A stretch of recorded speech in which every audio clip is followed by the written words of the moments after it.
टाकुटो को एक जानलेवा बीमारी है जिसकी वजह से उसका कभी कोई दोस्त बना ही नहीं और अब उसकी फैमिली ने भी उसे अकेला छोड़ दिया है, तो कोई भी उसे हॉस्पिटल में देखने आता ही नहीं। ऐसे में वो अपना सारा समय एक गेम खेलने में बिताता है। ऐसे ही एक दिन अपनी बीमारी की वजह से उसकी मौत हो जाती है और जब उसे होश आता है वो जंगल में एक पत्थर के बने सिंहासन पर बैठा था। वो सोच ही रहा था कि यहाँ पर चल क्या रहा है, तभी जंगल से एक लड़की आती है और वो उसे अपना किंग बुला रही थी। इसका नाम अट्टू है जो कि उस गेम की उसकी सबसे फेवरेट कैरेक्टर है। वो उसे असल जिंदगी में देखकर बड़ा खुश था, लेकिन उसे समझ नहीं आ रहा था कि वो रिएक्ट कैसे करे। वहीं एटो को पता था कि वो एक गेम का हिस्सा थी और उसे ये भी पता है कि टाकुटो है कौन, एक लेजेंडरी प्लेयर जिसने कई साल लगातार नंबर 1 पोजीशन हासिल की थी और जितने भी एडवेंचर्स पर वो साथ में गए हैं एटो को वो भी याद है और वो दोनों ही खुश हैं कि वो फाइनली एक दूसरे से मिल पा रहे हैं। क्या तुमने मुझे यहाँ पर समन किया है? नहीं, मुझे भी नहीं पता यहाँ क्या हो रहा है। मैं भी अचानक से इस जंगल में पहुँच गई। मुझे लगता है कि ये दुनिया इटर्नल नेशंस की गेम जैसी है, पर हम इस बात के लिए श्योर नहीं हो सकते। पर पता करने का एक ही तरीका है। क्या तुम मेरे साथ बिल्कुल पहले जैसा एक नेशन बनाना चाहोगे? टाकुटो को ये आइडिया बहुत पसंद आता है और वो उसके साथ काम करने के लिए तैयार हो जाता है और वो दोनों गेम के सीक्वेंस को दोहराने लगते हैं। लेकिन जब वो आमने सामने कहते हैं वो उन्हें बड़ा अजीब लगता है। लेकिन सबसे पहले उन्हें ये पता करना है कि आखिर वो लोग है कहाँ। तो टाकुटो मैजिक का यूज करके एक स्काउट को समन करता है, लेकिन जब वो उसे आमने सामने देखता है वो उसे बड़ा बदसूरत लगता है। पर दुख की बात यह है कि इसके बारे में वो कुछ नहीं कर सकता था। हमारी सिविलाइजेशन सबसे ज्यादा ईविल और खतरनाक होगी, पर हमें शुरू में ज्यादा अटेंशन नहीं चाहिए ताकि हम किसी से भिड़ ना जाएं, और इसीलिए ये बग उनके काम आने वाला है। वो एक जगह पर रहकर उससे स्काउट करने को कहते हैं। पहले तो वो बग अपनी जगह से हिलता ही नहीं, तो आटो उसे याद दिलाती है कि वो उसका कमांडर है और वो धड़ाधड़ वहां से निकल जाता है। टाकुटो देखता है कि बिल्कुल गेम की तरह वो उस बग के साथ अपने विजन को शेयर कर सकता है, लेकिन ऐसा करने में उसका आधा माना खत्म हो गया। अब उसके पास सिर्फ 100 MP बची है और अगर वो अपने बेस बनाना चाहता है तो उसमें उसे 20 MP लगेगी। लेकिन टाकुटो बेस से पहले एक वॉरियर बनाना चाहता था जो कि उनके लिए लड़ेगा। फिक्र मत कीजिए, अगर आप किसी मुसीबत में पड़ेंगे तो मैं आपको बचा लूंगी। काश मैं ऐसा कह पाती। हाँ, तुम सही कह रही हो। तुम हीरो यूनिट का हिस्सा हो तो तुम समय के साथ ही ताकतवर बनोगी, पर अभी तुम्हारा लेवल सिर्फ 3 है। वहीं वो बग अभी भी अपने स्काउटिंग के काम पर लगा हुआ है, लेकिन अभी तक उसे एक भी मॉन्स्टर नहीं दिखा है। इसका मतलब ये था कि यह जगह छुपने के लिए बहुत अच्छी है, लेकिन उन्हें यह अजीब भी लगता है क्योंकि अब तक कोई जानवर या मॉन्स्टर तो दिख जाना चाहिए था। और प्रॉब्लम यह है कि अगर उन्हें कोई एनिमल नहीं दिखता है तो उन्हें खाने के लिए अपना माना स्पेंड करना पड़ेगा। अटो उससे माफी मांगती है क्योंकि वो उसके ज्यादा काम नहीं आ पा रही है। इसकी कोई जरूरत नहीं है, तुम्हारा मेरे साथ होना ही मेरे लिए बहुत है। ये सुन के आटो को बड़ा अच्छा लगता है। दूसरी तरफ स्काउट को कुछ इंटरेस्टिंग मिलता है। वो जंगल के बीचों बीच एक डार्क एल्फ सेटलमेंट को देखता है। वो टाकुटो की लोकेशन से ज्यादा दूर नहीं था। ये तो अच्छी बात है कि वो डार्क एल्व्स हैं। वो तो ईविल के उतने खिलाफ भी नहीं होते, तो वो माइनॉग्रा किंगडम को अपोज नहीं करेंगे। लेकिन टाकुटो को लगता है कि ये प्रॉब्लम हो सकती है क्योंकि वो अपनी सिविलाइजेशन के इतनी पास एक और सिविलाइजेशन को रहने नहीं दे सकता, क्योंकि वो जितनी देर हो सके उतनी देर छुपकर वॉर को अवॉइड करना चाहता था। तो आटो कहती है कि उन्हें अपनी सिविलाइजेशन को यहाँ से मूव कर लेना चाहिए, जिसके लिए टाकुटो मान भी जाता है क्योंकि उन्होंने यहाँ पर अभी कुछ तो बनाया ही नहीं था। पर उससे पहले वो उन डार्क एल्व्स को ऑब्जर्व करना चाहता है। लेकिन तभी आटो अपने पास किसी को सेंस करती है और वो देखते हैं कि जंगल से एक डार्क एल्व्स का ग्रुप उन्हीं की तरफ आ रहा है। वो लोग भी उन्हें देखकर उतने ही हैरान थे क्योंकि उन्हें नहीं पता था कि इस जंगल में और लोग रहते हैं। डार्क एल्व्स इस जगह पर सिर्फ इसलिए आए थे क्योंकि उन्हें अपने होम टाउन से बाहर निकाल दिया गया था, लेकिन इतनी लंबी जर्नी की वजह से काफी सारे फीमेल्स और बच्चे बीमार पड़ने लगे हैं। इसलिए एल्व्स का छोटा ग्रुप जंगलों में खाना ढूंढने निकला था। लेकिन एमल बहुत डरी हुई थी क्योंकि उसने रूमर सुने हैं कि इस जंगल में एक एंशिएंट ईविल को सील किया गया है। लेकिन लीडर कहता है कि ये सब रूमर्स हैं, क्योंकि यहाँ सच में अगर कोई एंशिएंट ईविल होता तो पेड़ इतने अच्छे तरीके से ग्रो नहीं कर पाते। और जैसे ही वो टाकुटो को देखता है उसकी डर के मारे बुरी हालत थी क्योंकि जो उसे सामने दिख रहा था वो प्योर ईविल था। वो वहां से भागना चाहता था, लेकिन उसे लगता है कि अगर वो कुछ भी गलत करते हैं तो उसकी और उसके लोगों की जिंदगी खतरे में आ सकती है। तो वो डरा डरा टाकुटो के थ्रोन के पास जाता है और उसके सामने अपने घुटने टेकता है। मेरा नाम जिया है और मैं मज़ारो मेल्व्स का हेड वॉरियर हूँ। हमें माफ करना, हम बिना आपकी परमिशन के इस फॉरेस्ट में आ गए। ये अच्छी बात है कि तुम्हें अपनी जगह के बारे में पता है, लेकिन तुम बिना परमिशन के इस जंगल में क्या कर रहे हो? हमारे लोग पहले सेंट्रल प्लेन्स में रहा करते थे। हम एक पीसफुल ट्राइब है। लेकिन आटो उसकी लंबी चौड़ी कहानी नहीं सुनना चाहती थी और वो उसे कहती है कि वो शॉर्ट में सुनाए। हम लोगों को हमारी ही जगह से निकाल दिया गया। अब हमारे पास कहीं जाने की कोई जगह नहीं है। हम लोगों को अपनी ही जगह पर जान से मारा जा रहा था, तो हम खाना भी नहीं ले पाए। हमने काफी दिनों से कुछ नहीं खाया है। हमें हमेशा ही शांति चाहते थे, लेकिन इसके बाद भी हम पर हमला कर दिया गया और हमें लोग मारने लगे। तभी टाकुटो उनकी तरफ काफी सारे सेब फेंक देता है। ये तुम्हारे लिए है। क्या तुमने कभी एप्पल्स खाए हैं? क्या मैं इन्हें खा सकता हूँ? पर वहाँ पर लोग भूखे हैं। लेकिन तभी वो देखता है कि उसके पीछे सभी लोग खा रहे थे और वो उन्हें बड़ा टेस्टी लगता है, तो टाकुटो उन्हें और फल देने लगता है। लेकिन आटो ये देखकर भड़क जाती है कि जिया उसके किंग का दिया हुआ फल नहीं खा रहा था। तो जिया कहता है कि उसके क्लैन के बहुत सारे लोग हैं और छोटे छोटे बच्चे भी जिन्होंने काफी दिनों से खाना नहीं खाया है और वो उन्हें खिलाए बिना ये नहीं खा सकता। था। ये सुन के टाकुटो बहुत सारे फल और सब्जियां दे देता है, ये सारे फल तुम्हारे हैं। जो देखकर आटो भी हैरान हो जाती है। वहीं जिया सोच रहा था कि आज तक उनकी किसी ने भी मदद नहीं करी और वो उससे पूछता है कि आखिर वो है कौन, लेकिन टाकुटो कोई जवाब नहीं देता। दूसरी तरफ काफी सारे डार्क एल्व्स की बुरी हालत थी, लेकिन तभी वो लोग खाना लेकर पहुंच जाते हैं और खाना खाकर वो बहुत खुश थे और खुशी के मारे वो रोने लगते हैं। एक लड़की उनसे पूछती है कि उसे ये खाना कहाँ से मिला, लेकिन जिया उसे सच नहीं बताता और कहता है कि जंगलों में ऐसे ही मिल गया। सभी एल्व्स खा पी कर सो जाते हैं, लेकिन जिया अकेला बैठा हुआ था। तभी विलेज का एल्डर मॉल्टर उसके पास आता है। तुमने आज बहुत अच्छा काम किया। इतनी लंबी उम्र में मैंने कभी भी इतने अच्छे फल नहीं खाए हैं। लेकिन मॉल्टर देखता है कि जिया थोड़ा परेशान दिख रहा था, तो वो इसके बारे में पूछता है। मैं जंगलों में एक लेजेंडरी बीइंग से मिला था, जिसके बारे में शायद हमने किताबों में पढ़ा है। कहा जाता है कि उसे अकर्स लैंड में सील कर दिया गया था। क्या तुम किंग ऑफ रून्स की बात कर रहे हो? मैंने पुरानी कहानियों में पढ़ा था कि जब दुनिया का अंत आने वाला होगा तब किंग ऑफ रून्स सामने आएगा और वो दुनिया को नए तरीके से शुरू करने के लिए उसे खत्म कर देगा। क्या तुमने उससे बात की थी? नहीं, किंग हमारी समझ से परे था, लेकिन उसके साथ में एक लड़की थी जो उसकी बातें हमें बता रही थी। उसकी बातों से मॉल्टर को यकीन हो जाता है कि वो बीइंग कोई एंजल तो है नहीं और उसे लगता है कि उसने इतने खाने के लिए कहीं अपनी सोल तो सैक्रिफाइस नहीं कर दी। लेकिन जिया उसे बताता है कि किंग ऑफ रून्स ने इस खाने के बदले कुछ नहीं मांगा। लेकिन ये मॉल्टर को बड़ा अजीब लगता है क्योंकि इविल बीइंग्स कभी फ्री में कुछ नहीं देते। जिया को लगता है कि उसने ऐसा इसलिए किया होगा क्योंकि उसे उन पर दया आ गई थी और वो उसे हिज ग्रेस कह के बुलाता है, जो सुन के मॉल्टर हैरान हो जाता है क्योंकि उस टाइटल को तभी यूज किया जाता है जब हाईएस्ट रिस्पेक्ट दिखानी हो। लेकिन जिया कहता है कि इसमें गलत ही क्या है क्योंकि वो उनकी रिस्पेक्ट का हकदार है। क्या तुम सच में किंग ऑफ रून्स को डिफेंड कर रहे हो? कहीं उसने तुम्हें हिप्नोटाइज तो नहीं कर दिया? मैं आपको याद दिला दूं, हम बहस इसलिए कर पा रहे हैं क्योंकि उस सिविल गॉड ने हमें खाना दिया था और जैसी हमारी सिचुएशन थी मैं क्या कर सकता था। मॉल्टर रियलाइज करता है कि वो उसे जज नहीं कर सकता क्योंकि जैसी उनकी सिचुएशन है किंग ऑफ रून्स पर भरोसा करना लाजमी है। पर ट्राइब का एल्डर होने के तौर पर अब से नेगोशिएशंस को मैं संभालूंगा। मैं 2 सालों से जिंदा हूँ तो मुझे यकीन है कि मैं उसे समझ पाऊंगा। दूसरी तरफ आटो टाकुटो को डांट लगा रही थी क्योंकि उसने बिना सोचे समझे दान करने के चक्कर में अपना माना वेस्ट कर दिया। मुझे उनके लिए बुरा लग रहा था और मैं नहीं चाहता था कि उनके बच्चे भूख से मर जाएं। आटो उसकी बात को समझती है पर वो उसे याद दिलाती है कि उन्होंने तो अपने किंगडम को सेटअप भी नहीं किया, तो वो अपने रिसोर्सेज को ऐसे वेस्ट नहीं कर सकते। तुम सही कह रही हो, माफ करना मैंने तुमसे पहले बात नहीं की पर आगे से मैं ध्यान रखूंगा। पर मेरी एक और प्रॉब्लम है, जब वो एल्व्स यहाँ पर आए थे मैं इतना नर्वस था कि ढंग से बात ही नहीं कर पाया। क्या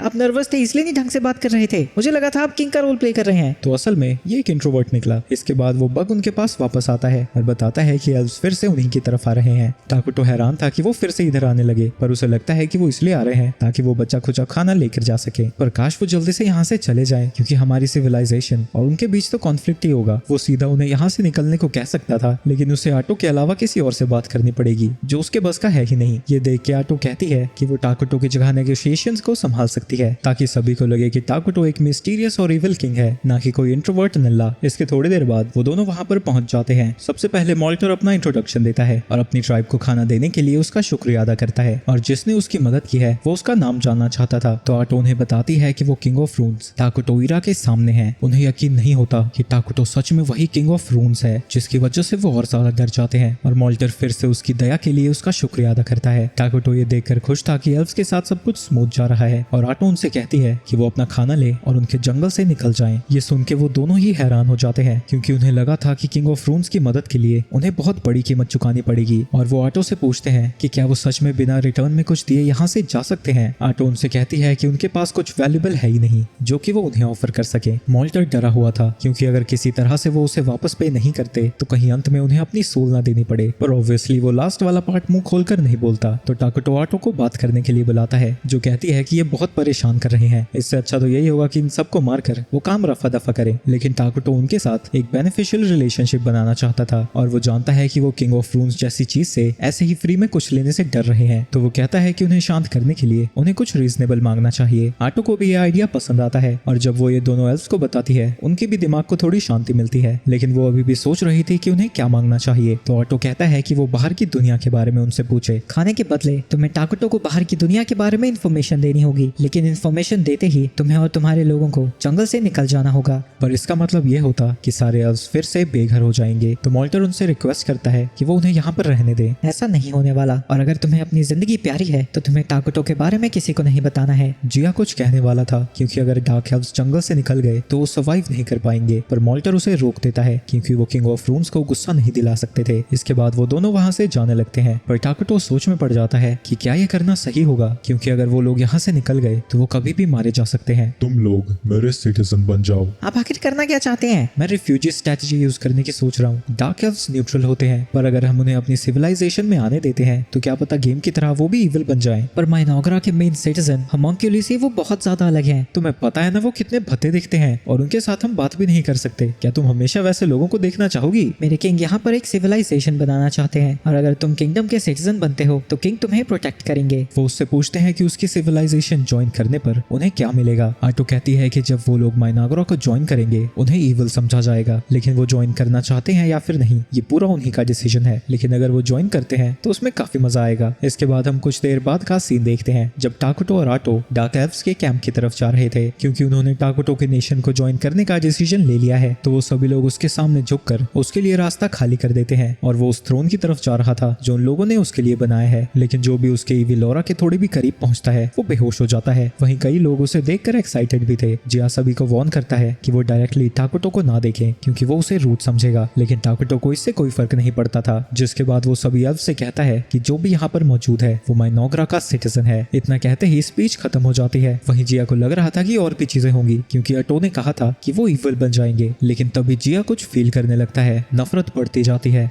जिस दौरान उसके दिमाग में उसके और उसके लोगों के खिलाफ जो भी हुआ था वो सब चलता ही जा रहा था और ये सारी चीजें डार्क एल्फ ट्राइब के हर मेंबर के साथ हो रही थी। और जब ये सारी मेमोरीज खत्म होती है वो काफी रिलीव्ड फील कर रहे थे क्योंकि उनके पास टाकुटो जैसा बीइंग उन्हें प्रोटेक्ट करने के लिए है। इसके बाद माइनॉग्रा के किंगडम में कुछ दिन बीत जाते हैं, लेकिन टाकुटो के लिए चीजें अच्छी नहीं चल रही हैं क्योंकि इस कॉन्टिनेंट पर पहले ही दो बड़े नेशंस हैं। पहला है होली किंगडम ऑफ कोआलिया जो कि एक ह्यूमंस का किंगडम है जो कि होली गॉड आर्लोस को वर्शिप करते हैं, और दूसरा नेशन एल्व्स का है एलना अलायंस ऑफ एलिमेंटल्स, और वो नेचर को वर्शिप करते हैं। और अगर उन्हें उनके इविल नेशन का पता लग गया तो उनका काम तमाम हो जाएगा। इन डोमिनेंट नेशन से लड़ने के लिए उनके पास मिलिट्री पावर ही नहीं है। ये सब सोचकर वो दोनों ही बच्चों की तरह परेशान होने लगते हैं। लेकिन तभी टाकुटो सोचता है कि सारी चीजें बुरी नहीं है क्योंकि नॉर्मली माइनॉग्रा के सिटीजन्स होमंकली होते हैं जिनके दिमाग में भूसा भरा होता है, पर अब क्योंकि डार्क एल्व्स हैं तो वो शायद रिसर्च में काम आ सके। इसके बाद जिया टाकुटो के सामने एमिल को लेकर आता है और बताता है कि वो बहुत इंटेलिजेंट है जो कि लेजेंड्स और बाकी नेशंस के बारे में बहुत कुछ जानती है। आल्टो कहती है कि वो उन तीनों को माइनॉग्रा के एडमिनिस्ट्रेशन की इंपॉर्टेंट पोजीशन देगी। वो मॉल्टर को स्टेट अफेयर्स मैनेज करने का काम देती है और जिया पहले की तरह माइनॉग्रा का हेड वॉरियर रहेगा, तो फोर्सेस को कमांड करना और नए सोल्जर्स को रिक्रूट करने का भी काम उसी का होगा। ये सुन के जिया खुश हो जाता है और कहता है कि जो भी टाकुटो के रास्ते में होगा वो उसे जान से मार देगा। ये सुनकर टाकुटो थोड़ा घबरा जाता है और आटो उन्हें याद दिलाती है कि वो पीस पसंद करता है तो उन्हें फालतू में किसी से झगड़ा नहीं करना है। जिया को यकीन नहीं होता कि किंग ऑफ रून्स गांधी को फॉलो करता है। आटो कहती है कि वो आराम करें क्योंकि वो जल्द ही लोगों के लिए घर बनाना शुरू करने वाले हैं, लेकिन वो देखती है कि वो तीनों के तीनों जल्दी से जल्दी काम शुरू करना चाहते थे, जिसके लिए टाकुटो मान जाता है। लेकिन वो कहता है कि उन्हें घर ऐसे बनाने चाहिए ताकि फॉरेस्ट को ज्यादा नुकसान ना पहुंचे। तो मोल्टर कहता है कि ऐसा तभी मुमकिन है जब वो हॉलो ट्रीज को घर की तरह यूज करने लगे। ये सुन के टाकुटो बड़ा खुश होता है और उनसे कहता है कि जब वो चाहे शुरू कर सकते हैं और रिफॉरेस्ट करना ना भूलें। लेकिन उन तीनों में से कोई भी रिफॉरेस्टिंग का मतलब नहीं जानता था। ये लोग नहीं जानते, जहाँ तक चीजें मुझे पता लगी है यहाँ की मैजिक टेक्नोलॉजी फोर्ट्रेस बिल्डिंग तक पहुंच गई होगी। आटो उनसे पूछती है कि क्या वो मिलिट्री मैजिक और 6 मेजर एलिमेंट्स के बारे में नहीं जानते। मोल्टर कहता है कि वो 4 मैजिक एलिमेंट्स के बारे में जानता है, लेकिन उनमें से किसी ने भी मिलिट्री मैजिक के बारे में नहीं सुना था। मोल्टर पूछता है कि जितना हमारे किंग ने सोचा था हमारी मैजिकल टेक्नोलॉजी उससे पीछे है। हाँ, लेकिन जब हम उसे एडवांस कर लेंगे तो हम बाकी के नेशन से काफी आगे पहुंच चुके होंगे। इसके बाद आटो उन्हें समझाती है कि रिफॉरेस्टेशन का मतलब जहाँ से वो पेड़ काटते हैं वहाँ एक और पेड़ लगाना है, पर मोल्टर कहता है कि उन्हें दोबारा उगने में तो कई 100 साल लग जाएंगे। तो आटो उसे बताती है कि रिफॉरेस्टेशन टेक्नोलॉजी में मेजर एलिमेंट्स का यूज किया जाता है ताकि उनकी ग्रोथ को एक्सेलरेट किया जा सके, और ये सारी विजडम उनके किंग टाकुटो की है। एल्म पूछती है जो एप्पल किंग ने दिए थे क्या वो भी उन्होंने ही बनाए हैं। आटो उसे बताती है कि हाँ, वो सारी उसी की क्रिएशन है और उसे उनके अंगूर बहुत पसंद है।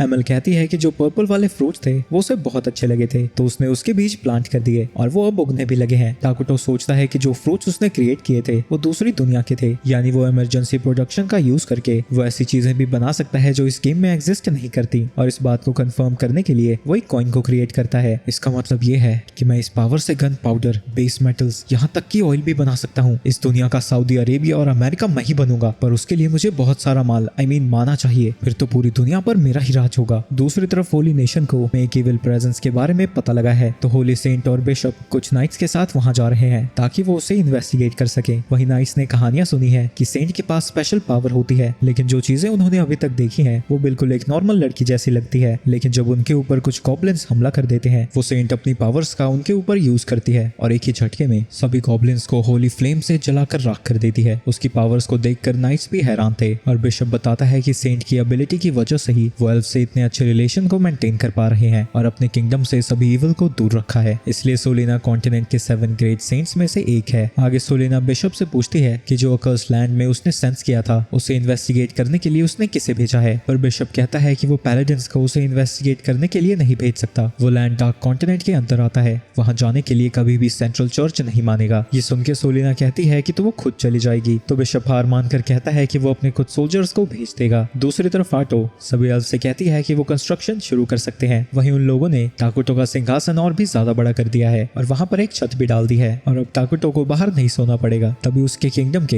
एडमिनिस्ट्रेटर्स वहां पहुंच जाते हैं क्योंकि आज उनकी डोमेस्टिक फेयर मीटिंग है। साथ ही उन्होंने टाकुटो के लिए नए क्लोथ्स डिजाइन करना भी पूरा कर दिया है। जैसा कि उसने कहा था, नए कपड़े पहनकर टाकुटो बड़ा खुश हो जाता है क्योंकि वो कब से हॉस्पिटल के कपड़े पहन रहा था। भाई ये किस तरह के कपड़े हैं? ये क्या टाइगर श्रॉफ और रणवीर को कंपटीशन देना चाहता है? इसके बाद वो मीटिंग को शुरू करने वाले थे, लेकिन तभी वो लोग देखते हैं कि टाकुटो बहुत ज्यादा एक्साइटेड था और सारी चीजों को एंजॉय कर रहा है। तो आटो कहती है कि मीटिंग को वो शुरू करेगी और जब किंग रेडी होगा वो वहां पर आ जाएगा। सबसे पहले मॉल्टर आटो से पूछता है कि उन्हें किस तरह की बिल्डिंग को कंस्ट्रक्ट करना चाहिए क्योंकि थ्रोन रूम के अलावा उन्होंने कुछ नहीं बनाया है, बस बेसिक काम जैसे जमीन को बराबर किया है। आटो कहती है कि उन्हें सबसे पहले फूड प्रोडक्शन फैसिलिटी बनानी चाहिए क्योंकि उन लोगों का पेट भरा रखना ज्यादा जरूरी है। जिया उससे पूछता है कि टाकुटो तो उनके लिए खाना बना ही सकता है, तो उन्हें उसकी फिक्र करने की क्या जरूरत है? हम खाने के लिए हमेशा उनके ऊपर डिपेंड नहीं कर सकते, जब वो यहाँ पर नहीं होंगे तब हम क्या करेंगे? जिसके बाद वो एक अजीब सी चीज दिखाती है और उन्हें बताती है कि ये फ्लैश ट्री है। उसे देखकर सभी लोग घबराए हुए थे, लेकिन आटो की एक्सप्लेनेशन उन्हें और ज्यादा डरा देती है क्योंकि एक तरह का ये स्पेशल मीट उगाता है जो कि ह्यूमन मीट जैसा लगता है। लेकिन सभी लोग उसे बताते हैं कि ज्यादातर एल्फ ऐसा मीट नहीं खाना चाहेंगे जो कि ह्यूमन मीट जैसा लगता हो। तो टाकुटो कहता है कि वो सही कह रही है, सबकी पसंद अलग होती है और वो उनके लिए भी कुछ करेंगे। और उनकी मीटिंग का अगला टॉपिक रिसर्च है। उनकी नेशन बहुत छोटी है और अगर वो जल्दी से आगे बढ़ना चाहते हैं तो उन्हें नई टेक्नोलॉजी का इजाद करना होगा। आटो कहती है कि वो लोग मिलिट्री टेक्नोलॉजी पर काम करेंगे। नॉर्मल मैजिक एक साथ लगभग दर्जन के आसपास लोगों को अटैक करना परमिट करता है, जो कि मॉल्टर अभी कर ही सकता है, लेकिन मिलिट्री मैजिक एक साथ हजारों लोगों पर अटैक कर सकता है, यहाँ तक कि वो लोग जमीन को बदल सकते हैं ताकि वॉर में उन्हें एडवांटेज मिल सके। मॉल्टर ये सब सुन के एक्साइटेड हो जाता है, तो वो कहता है कि वो इस रिसर्च को खुद हैंडल करेगा और आखिरी बारी मिलिट्री प्लानिंग की थी। जिया कहता है कि वो तुरंत ही आर्मी को ट्रेन करना शुरू कर देगा, लेकिन टाकुटो उसे रोक देता है क्योंकि मिलिट्री नेशन में ज्यादा कुछ कंट्रीब्यूट नहीं करती और अभी तो बस वो रिसोर्सेज खाएगी। वैसे भी अगर वो आर्मी बना भी लेते हैं तो उनके नंबर इतने नहीं है कि वो किसी को हरा सकें। लेकिन जिया कहता है कि अगर उनके पास आर्मी नहीं होगी तो वो उसे प्रोटेक्ट कैसे करेंगे? ऊपर से जिया और मॉल्टर के ऊपर बाउंटीज है क्योंकि वो डार्क एल्व्स के लीडर हैं। टाकुटो सिचुएशन को समझ जाता है, लेकिन वो अपने रिसोर्सेज को आर्मी बनाने में नहीं लगाना चाहता था, तो वो कहता है कि वो सब कुछ एक हीरो बनाने में लगाएंगे, जिसके लिए आटो भी मान जाती है क्योंकि भले ही हीरो बनाने की प्रोडक्शन कॉस्ट ज्यादा है, लेकिन एक इंसान को खिलाना पिलाना एक आर्मी से बहुत ज्यादा आसान है। ये सब सुन के बाकी लोग कंफ्यूज हो जाते हैं और वो लोग आटो से पूछते हैं कि हीरो से उनका क्या मतलब है। आटो उन्हें बताती है कि माइनॉग्रा के कुछ हीरोज हैं जो कि किंग को सर्व करते हैं। वो बहुत ज्यादा पावरफुल हैं और उनकी एबिलिटीज भी कमाल कर है और वो थोड़े सन के भी हैं, तो उनसे डील करना कभी कभी मुश्किल हो जाता है। किसी भी हीरो को समन करने के लिए हमें कई सारी कंडीशंस को पूरा करना पड़ता है, पर जिस हिसाब से अपनी प्रोग्रेस चल रही है वो जल्दी एक हीरो को समन कर पाएंगे और एक हीरो को समन करना आर्मी जितनी बड़ी बात नहीं है, तो हमारा किंगडम छुपा रह सकता है। और अभी के लिए उनके मीटिंग के सारे टॉपिक्स खत्म हो जाते हैं। माइनॉग्रा के लोगों की हैप्पीनेस टाकुटो के लिए बहुत ज्यादा इंपॉर्टेंट है क्योंकि वो जितने ज्यादा खुश होंगे उसको माना उतना ही ज्यादा मिलेगा। दूसरी तरफ एम्पायर में जूनियर पैलेडिन लोर्नियस प्रे कर रहा था, तभी वहाँ हाई पैलेडिन वेल्डस आता है जो कि उससे बात करना चाहता था। वेल्डस देखता है कि उसके गले में एक वेडिंग रिंग है, यानी घर पर उसका एक फैमिली इंतजार कर रही होगी। वो उससे पूछता है कि उसकी फैमिली कैसी है, तो लोर्नियस बताता है कि उसकी एक वाइफ है मार्शा और एक बेटी जिसका नाम मीना है, पर इससे ज्यादा वो अपनी पर्सनल लाइफ के बारे में बात नहीं करना चाहता। लोर्नियस ने सुना था कि वेल्डस थोड़ा बदतमीज है और जो चीजें उसने देखी हैं रूमर सही थे, पर वो बुरा इंसान नहीं लगता। वहीं वेल्डस को लगता है कि उनका मिशन बड़ा ही बेकार है, पर लोर्नियस उसे याद दिलाता है कि यह मिशन सेंट की रेवलेशन से रिलेटेड है। वैसे तुम कह तो सही रहे हो, पर हमें फिर ऐसे नोबड़े क्यों मिले हैं? हमारी पूरी टीम में सिर्फ हम ही 2 पैलेडिन्स हैं और बाकी सब तो मर्सनरीज हैं। दूसरी तरफ माइनॉग्रा में कंस्ट्रक्शन बड़ी ही तेजी से चल रहा है और यह जगह फाइनली एक प्रॉपर नेशन जैसी लगने लगी थी। थी और अब डार्क एल्व्स फ्लैश ट्री से घबराते नहीं है। वहीं टाकुटो बड़ा खुश था क्योंकि स्क्रीन की जगह अपनी आंखों से यह सब कुछ देखना बड़ा ही अलग एक्सपीरियंस है। एमएल उसे बताती है कि यह जगह उनका रेजिडेंशियल एरिया है, पर क्योंकि उसका सारा फोकस फूड प्रोडक्शन पर था वो होम्स पर काम नहीं कर पा रही है। पर फ्लैश ट्रीज बड़ी ही अच्छे से ग्रो कर रहे हैं तो स्टोर हाउस भी जल्दी बन जाएगा। दूसरी तरफ मोल्टर अपने मैजिक रिसर्च पर काम कर रहा है और उसने इसके लिए एक मैजिक रिसर्च इंस्टीट्यूट भी बनाया है। साथ ही पास में ही उन्हें एक स्प्रिंग भी मिल गया है तो पानी की उन्हें कोई चिंता नहीं है। और जिस बिल्डिंग के अंदर वो है वो पब्लिक ऑफिस है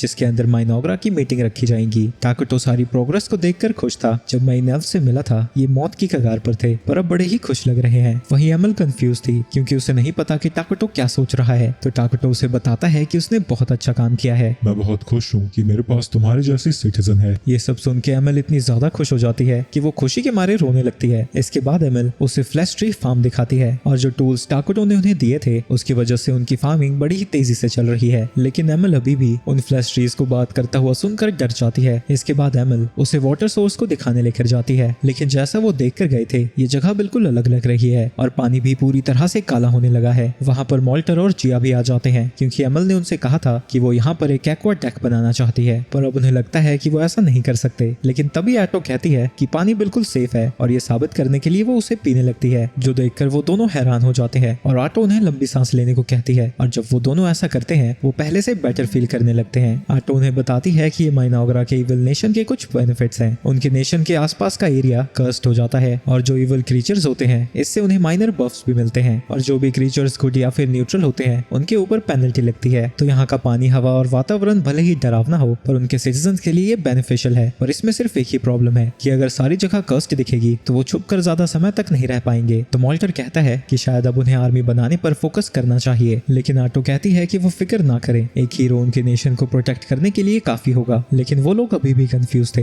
भला एक हीरो करेगा क्या। तो वो उन्हें अपनी पावर्स दिखाती है। उसके पीछे से टेंटिकल्स बाहर आते हैं और उसके पीछे के सारे पेड़ों को डिस्ट्रॉय कर देते हैं, जो देखकर सभी लोग हैरान थे। आटो उन्हें बताती है कि वो भी एक हीरो है और क्योंकि वो यहाँ पर काफी समय से है उसकी ताकत अब वापस आने लगी है, लेकिन वो अभी भी अपने प्राइम जितनी ताकतवर नहीं हुई है। पर मेन बात यह है कि हीरो समय के साथ स्ट्रॉन्ग होते रहते हैं, तो जब तक उनका सामना किसी बड़ी मुसीबत से नहीं होता उन्हें नेशन को आगे बढ़ाने में कोई भी तकलीफ नहीं होगी। लेकिन टाकुटो आटो पर गुस्सा भी था क्योंकि सिर्फ अपने पावर को दिखाने के लिए उसे उन पेड़ों को डिस्ट्रॉय करने की कोई जरूरत नहीं थी। वहीं ये सब देखकर वो दोनों टाकुटो से और भी ज्यादा इंप्रेस हो जाते हैं और वो उसके लिए एक पैलेस बनाना चाहते थे। पैलेस? वो तो बस रिसोर्सेज की बर्बादी है, मुझे उसकी कोई जरूरत नहीं है। लेकिन वो तीनों कहते हैं कि वो बहुत जरूरी है कि उसके पास एक कासल हो, वरना उन्हें बहुत बुरा लगेगा। ये सब सुनकर आखिरकार टाकुटो मान जाता है और वैसे भी वो फ्यूचर में एक फ्लोटिंग कासल भी बनाने वाला था और अभी चीजें स्मूथ चल रही है तो उन्हें शुरुआत अभी ही कर देनी चाहिए। लेकिन वो लोग ये नहीं जानते थे कि पैलेडिन सब धीरे धीरे उनकी तरफ आ रहे हैं और जब वो माइनोग्रा पहुंचेंगे उनके लिए मुसीबत खड़ी हो जाएगी। रास्ते में लोनियस वर्डल को बताता है कि ज्यादातर बारबेरियंस नॉर्थ में गए हुए हैं क्योंकि होली किंगडम ऑफ क्वालिया के नॉर्थर्न प्रोविंस में अचानक से ही बारबेरियंस आ गए हैं और इसी वजह से वहां पर सेंट और उसकी आर्मी को भेजा गया है। लेकिन इसके बावजूद भी उन्हें बारबेरियंस को कंट्रोल करने में काफी मुश्किल हो रही है। जिसके बाद एक मर्सनरी कहता है कि वो वहां पर इसलिए नहीं गए क्योंकि उन्होंने सुना है कि वहां पर एक विच है। रात को वो आराम करने के लिए एक जगह पर रुक जाते हैं जहां लोनियस बार्गो से विच के बारे में पूछता है। बार्गो ने सुना है कि नॉर्थ में जो कुछ भी हो रहा है वो एक विच की वजह से हो रहा है, लेकिन लोनियस को इस पर यकीन नहीं होता। पर बार्गो कहता है कि इन्वेस्टिगेशन के लिए दो होली नाइट्स को भी भेजा गया है, तो ये भी उस विच से रिलेटेड तो नहीं है। वर्डल उसे बताता है कि ऐसा कुछ भी नहीं है, डार्क एल्व्स भागकर उस जंगल में चले गए थे तो वो उन्हीं को इन्वेस्टिगेट करने जा रहे हैं। जिसके बाद वर्डल कहता है कि अगर उन्हें कुछ खतरनाक मिल भी जाता है तो वो बस वहां से भाग जाएंगे। पर लोनियस को ये बात पसंद नहीं आती और उसे लगता है कि अगर उन्हें कुछ इविल दिखता है तो उन्हें अपनी जान को खतरे में डालकर उसे खत्म कर देना चाहिए। वर्डल उसे समझाता है कि वो ग्लोरी के पीछे ना भागे, ऐसी सिचुएशन जरूर आएगी जब उन्हें अपनी जान को खतरे में डालना पड़ेगा, लेकिन वो डिसीजन सोच समझ कर लेना होगा। उन सबके पास फैमिली है जिन्हें इनकी जरूरत है, जो कि जीने के लिए एक अच्छा रीजन है। दूसरी तरफ टाकुटो सभी एल्व्स को इकट्ठा करता है जहां वो फ्लैश ट्री की मदद से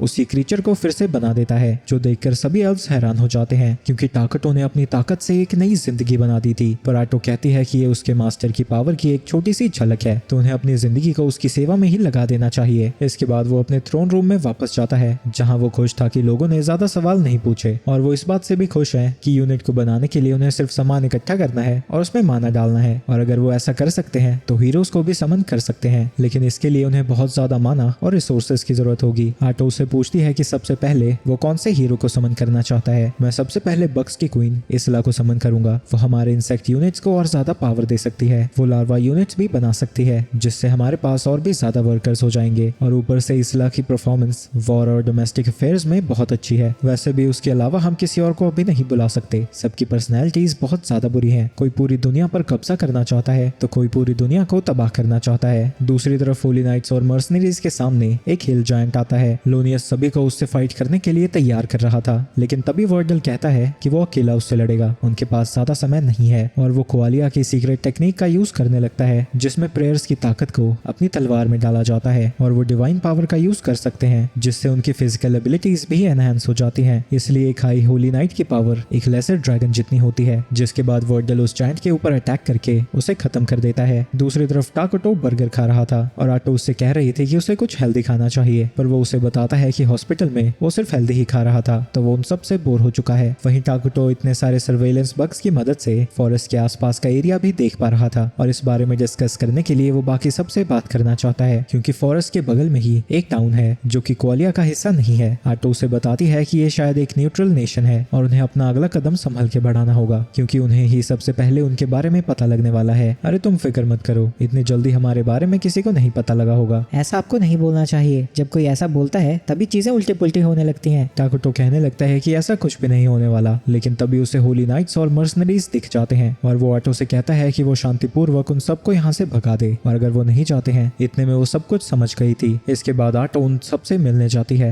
वर्डल उससे पूछता है कि वो है कौन और इस अकर्स लैंड में क्या कर रही है। आटो उनसे कहती है कि वो एक डार्क एल्फ है और अपनी जान बचाने के लिए इस जंगल में आई है। जिसके बाद वो उनसे पूछती है कि वो लोग यहाँ पर क्या कर रहे हैं, लेकिन वर्डल कहता है कि उसे जंगल में कुछ काम है, लेकिन आटो उनसे कहती है कि उन्हें ऐसा नहीं करना चाहिए। ये सुन के लोनियस उससे कुछ कहने वाला था, लेकिन वर्डल उसे रोक देता है और कहता है कि जब बड़े बात कर रहे हो तो बच्चों को नहीं बोलना चाहिए। ये सुन के लोनियस को गुस्सा तो आता है, लेकिन वो कुछ भी नहीं कह पाता। वर्डल उससे कहता है कि वो यहाँ पर कुछ सी काम से आए हैं और बिना उसे कंप्लीट किए वो यहाँ से नहीं जा सकते। तो आटो उसे समझाती है कि उसके लोगों ने बहुत ज्यादा तकलीफें सही है और अब जाकर उन्हें शांति से रहने की जगह मिली है। तो वर्डल उसे बता देता है कि वो यहाँ पर होली रेवलेशन की वजह से आए हैं, जिसके हिसाब से इस फॉरेस्ट में एक बहुत बड़ी कैलामिटी है। ये सुन के सभी लोग हैरान हो जाते हैं और लोनियस कहता है कि वापस जाकर वो इसे रिपोर्ट करेगा, क्योंकि होली रेवलेशन नेशनल सीक्रेट होते हैं और बिना परमिशन के उसे ऐसे ही बता देना बहुत बड़ा पाप है। पर वर्डल को इन सब से कोई फर्क नहीं पड़ता था और वो आटो से कहता है कि इसे इन्वेस्टिगेशन करने के लिए वो अंदर जाने दे, लेकिन वो फिर से मना कर देती है और कहती है कि जंगल में ऐसी कैलामिटी नहीं है और वो वापस जा सकते हैं। लेकिन इसकी वजह से लोनियस उससे इविल एनर्जी को सेंस कर पा रहा था और वो पूछता है कि क्या सच में जंगल में कोई कैलामिटी नहीं है, जिस पे आटो फिर से ना में जवाब देती है और वर्डल उससे पूछता है कि इस कैलामिटी के क्या चांसेस हैं कि वो उनके और उनके लोगों के ऊपर आएगी, जिस पे आटो कहती है कि ऐसा होने के जरा भी चांस नहीं है। तो वर्डल उसे भगवान की कसम खाने को कहता है। ये सुन के आटो स्माइल करती है और कहती है कि वो अपने भगवान की कसम खाती है। वर्डल उस पर भरोसा कर लेता है और सभी से कहता है कि वो यहाँ से जा सकते हैं। उनकी इन्वेस्टिगेशन का यही रिजल्ट है कि जंगल में कुछ भी प्रॉब्लमैटिक नहीं है। लॉर्नियस उसे रोकने की कोशिश कर रहा था, लेकिन वो उसकी एक बात भी नहीं सुनता। तो लॉर्नियस इस मिशन की कमांड को अपने हाथ ले लेता है और उन सभी मर्सनरी से कहता है कि वो उस लड़की को पकड़ ले। आटो बड़े ही प्यार से उन सबको समझाने की कोशिश कर रही थी, लेकिन कोई भी नहीं सुनता। अगले पल लॉर्नियस को होश आता है और वो खून से लथपथ हो रखा था और भले ही वो जिंदा हो, बाकी के मर्सनरीज मारे जा चुके हैं। वर्डल चिल्लाता है कि किसी को पीछे चले जाना चाहिए ताकि वो वापस जाकर सारी चीजों को बता सके, पर बार्गो उसे बताता है कि उसने पहले ही मैसेंजर को मार दिया है और आटो उनसे कहती है कि जिस कैलामिटी को वो ढूंढ रहे थे वो उनके सामने है। वहीं ये सब देखकर लॉनियस की फटी पड़ी थी, लेकिन वर्डल सभी को बैटल फॉर्मेशन में आने को कहता है और वो लोग एरोस से अटैक करते हैं, लेकिन आटो अपने टेंटिकल से सभी एरोस को ब्लॉक कर देती है। वर्डल कभी भी उस जैसे बीइंग से लड़ना नहीं चाहता था और आटो भी कहती है कि अगर उस गधे ने दखल ना दी होती तो वो उन सबको यहाँ से जाने देती, लेकिन उस चूहे की वजह से वो सब लोग मरने वाले हैं। वर्डल को पहले ही आटो की ताकत का एहसास हो गया था, इसलिए वो यहाँ से जा रहा है, लेकिन उसकी पावर को देखकर उसे यकीन हो जाता है कि वो एक विच है। एक विच एक कैलामिटी क्लास मॉन्स्टर होती है जिसे ऑफिशियली नेशनल थ्रेट की तरह रिकॉग्नाइज किया जाता है। आटो मर्सनरीज के लिए कहीं ज्यादा ताकतवर थी, तो वो उन्हें पीछे रहने को कहता है और दोनों होली नाइट्स आटो से लड़ने जाते हैं और वो डिवाइन एनर्जी का यूज करने लगते हैं। आटो को लगता है कि उनकी ताकत कुछ भी नहीं है और उनके अटैक को ब्लॉक करते हुए उन्हें कमजोर बुलाती है, लेकिन तभी वो ये देखकर हैरान थी कि उन्होंने उसके 2 टेंटिकल्स को काट दिया था और वो रियलाइज करती है कि उनकी ताकत उनकी होली स्वॉर्ड्स की वजह से बढ़ रही है। वहीं वर्डल रियलाइज करता है कि अगर वो आटो के सभी टेंटिकल्स को काट देंगे तो वो उसे हरा सकते हैं, लेकिन आटो ऐसा नहीं होने दे सकती थी, तो वो 2 मर्सनरीज को हॉस्टेज ले लेती है ताकि वो उसके ऊपर अटैक करना बंद कर दे। लेकिन वर्डल लोनियस को समझाता है कि अगर वो अभी उसे जाने देते हैं तो शायद बाद में वो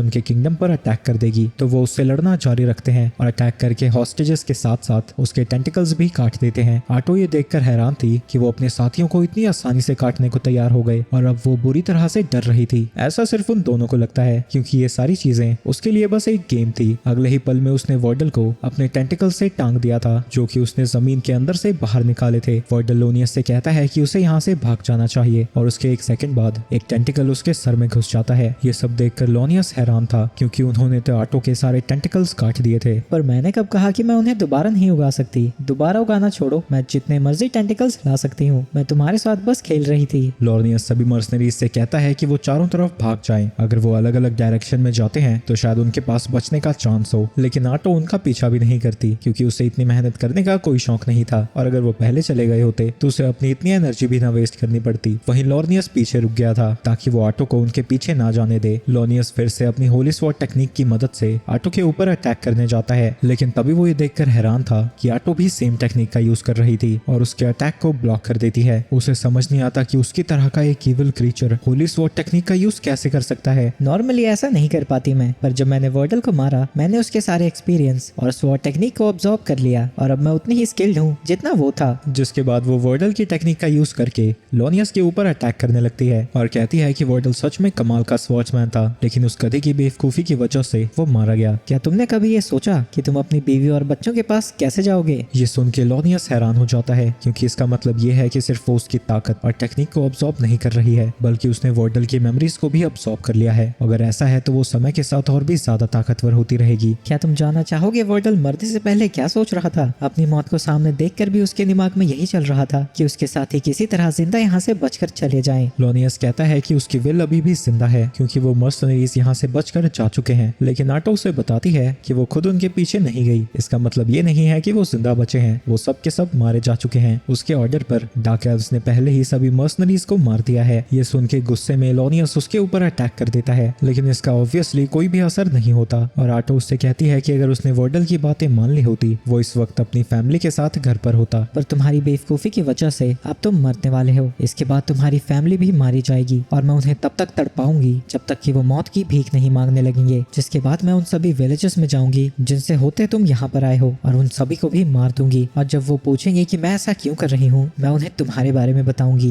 ये सब कुछ तुम्हारी वजह से होगा। तुम एक अच्छा इंसान हो, भगवान में विश्वास रखते हो और अपनी फैमिली से प्यार करते हो, पर मुझे ऐसे ही इंसानों से नफरत है जो हमेशा खुद को सही मानते हैं। जिसके बाद वो उसे मार देती है और बाकी एल्व्स आकर उसे बताते हैं कि उन्होंने बाकी सभी लोगों को भी मार दिया है। जिया उससे पूछता है कि जो वो सब कह रही थी वो सच में करने वाली है, पर आटो उससे कहती है कि वो बस मजाक कर रही थी, वो भला ये सारी चीजें क्यों करेगी और अब उसे यहाँ से जल्दी से जाना था क्योंकि उसे अपने मास्टर को कोई चीज बतानी है। फाइट के शुरू होने से पहले वर्डल ने आटो को एक विच बुलाया था जबकि वो एक हीरो है और उसने नॉर्थ में विच होने के बारे में भी कुछ कहा था, लेकिन टाकुटो ने गेम में कभी भी विच क्लास के बारे में नहीं सुना था तो उन्हें लगता है कि ये दुनिया उनके गेम से अलग है। लेकिन इस चीज का आटो को फायदा भी हो रहा है क्योंकि गेम में वो बस हराए हुए अपोनेंट्स की एबिलिटीज को छीन पाती थी, लेकिन अब वो उनकी मेमोरीज को भी छीन सकती है, जिसकी वजह से बिना कुछ किए उन्हें कोवालिया की सिचुएशन का भी पता लग गया है। उनकी ज्यादातर आर्मी अभी नॉर्थ में फंसी हुई है और वो लोग विच के बारे में भी ज्यादा नहीं जानते। बस उन्हें इतना पता है कि वो एक बड़ी आर्मी जितनी तबाही मचा रही है और वो लोग उसे अराकिनो द स्लर्पिंग विच के नाम से जानते हैं। इसके बाद हम विच को देखते हैं जिसने चारों तरफ तबाही मचा रखी है और वो मरे हुए लोगों को भी कंट्रोल कर सकती है। वहीं टाकुटो को लग रहा था कि नॉर्थन विच कुछ समय पहले ही वहां पर आई है तो शायद वो भी उन्हीं की तरह इस दुनिया में भेजी गई है और उसकी ताकत भी एक हीरो यूनिट जितनी है। उसके एक्शन से वो भी इविल लग रही है तो टाकुटो उससे बात नहीं करना चाहता था, पर क्योंकि उसकी ताकत एक हीरो जितनी है वो भी अपने हीरो को समन करना चाहता है और वो अब इसला की जगह एक कॉम्बैट वाले हीरो को समन करना चाहता है। वहीं टाकुटो अब अपनी पॉलिसीज को चेंज करना चाहता है क्योंकि वो विच और कोवालिया उनके दुश्मन होने वाले हैं तो उनके साथ भी एक नेशन होनी चाहिए। इसकी न्यूट्रल नेशन उनका साथ जरूर देगी अगर इसमें उसका फायदा होगा और पैलेस के कंप्लीट होने के बाद वो उस नेशन को इन्वेस्टिगेट करना चाहता है जिस दौरान वो अपनी फोर्सेस की ताकत को भी बढ़ाएगा। दूसरी तरफ ईस्ट की एक सिटी में बारबेरियंस अटैक कर रहे हैं तभी स्टाफ होल्डर उन बारबेरियंस के ऊपर लाइटनिंग से अटैक कर देती है और सबसे कहती है कि वो जल्दी से रीइंफोर्समेंट्स को लेकर आए। वहीं आटो थोड़ी दुखी थी क्योंकि उसे लग रहा था कि उसने उन पैलेडिन्स के साथ कुछ ज्यादा ही कर दिया, पर टाकुटो कहता है कि वो इन सब के बारे में ना सोचे और वो रियलाइज करती है कि भले ही टाकुटो काइंड हो लेकिन वो एक इविल बीइंग भी है तो इन सब से उस पर ज्यादा फर्क नहीं पड़ना चाहिए। आगे हम देखते हैं कि टाकुटो का पैलेस बनकर तैयार हो गया है और उसके नेशन में सारी चीजें बड़ी ही स्मूथली चल रही हैं। वहीं आटो उससे कह रही थी कि जल्द ही उसका पैलेस इतना बड़ा होगा कि वो आसमान आसमान को छूने लगेगा, लेकिन तभी वो रियलाइज करती है कि वो यहाँ का किंग है, लेकिन उसके पास एक भी सर्वेंट नहीं है। टाकुटो को भी लगता है कि वो किंग है और उसके पास सर्वेंट ना होना बहुत ही अजीब लगेगा, तो वो आटो से कहता है कि वो ऐसा सर्वेंट लाए जिससे बात करना आसान हो, क्योंकि उसे बात करना नहीं आता। उस मीटिंग के बाद से उसने अपनी जनता से बात भी नहीं करी है, पर आटो उसे याद दिलाती है कि ऐसा इसलिए है क्योंकि वो सभी लोगों को एक काली एनर्जी जैसा दिखता है और अब उसके पास एक प्लान था। आटो को इतना एक्साइटेड देखकर टाकुटो को डर लगने लगता है, लेकिन फिर भी वो उससे कहता है वो जो चाहे कर सकती है। इसके बाद वो तीनों को अपने पास बुलाती है और उनसे कहती है कि वो टाकुटो के लिए विलेज की सारी लड़कियों को यहाँ पर लेकर आए। ये सुन के टाकुटो के साथ साथ वो तीनों भी हैरान हो जाते हैं, लेकिन मोल्टर को लगता है कि जो वो समझ रहे हैं शायद वो ऐसा नहीं कहना चाहती और उससे पूछती है कि वो यंग लड़कियों को क्यों बुला रहा है। आटो कहना चाहती थी कि यंग लड़कियों के साथ टाकुटो को बात करने में आसानी होगी, पर इतना लंबा चौड़ा कहने की जगह वो कहती है कि वो यंग लड़कियों को पसंद करता है। टाकुटो देखता है कि सिचुएशन बद से बदतर होती जा रही है और वो खुद ही उन तीनों को सारी चीजें समझा देता है और वो यंग गर्ल्स को अपने सर्वेंट की तरह इसलिए बुला रहा है ताकि उनके रिसोर्सेज ढंग से यूटिलाइज हो सके, क्योंकि वो बाकी के वर्कर्स को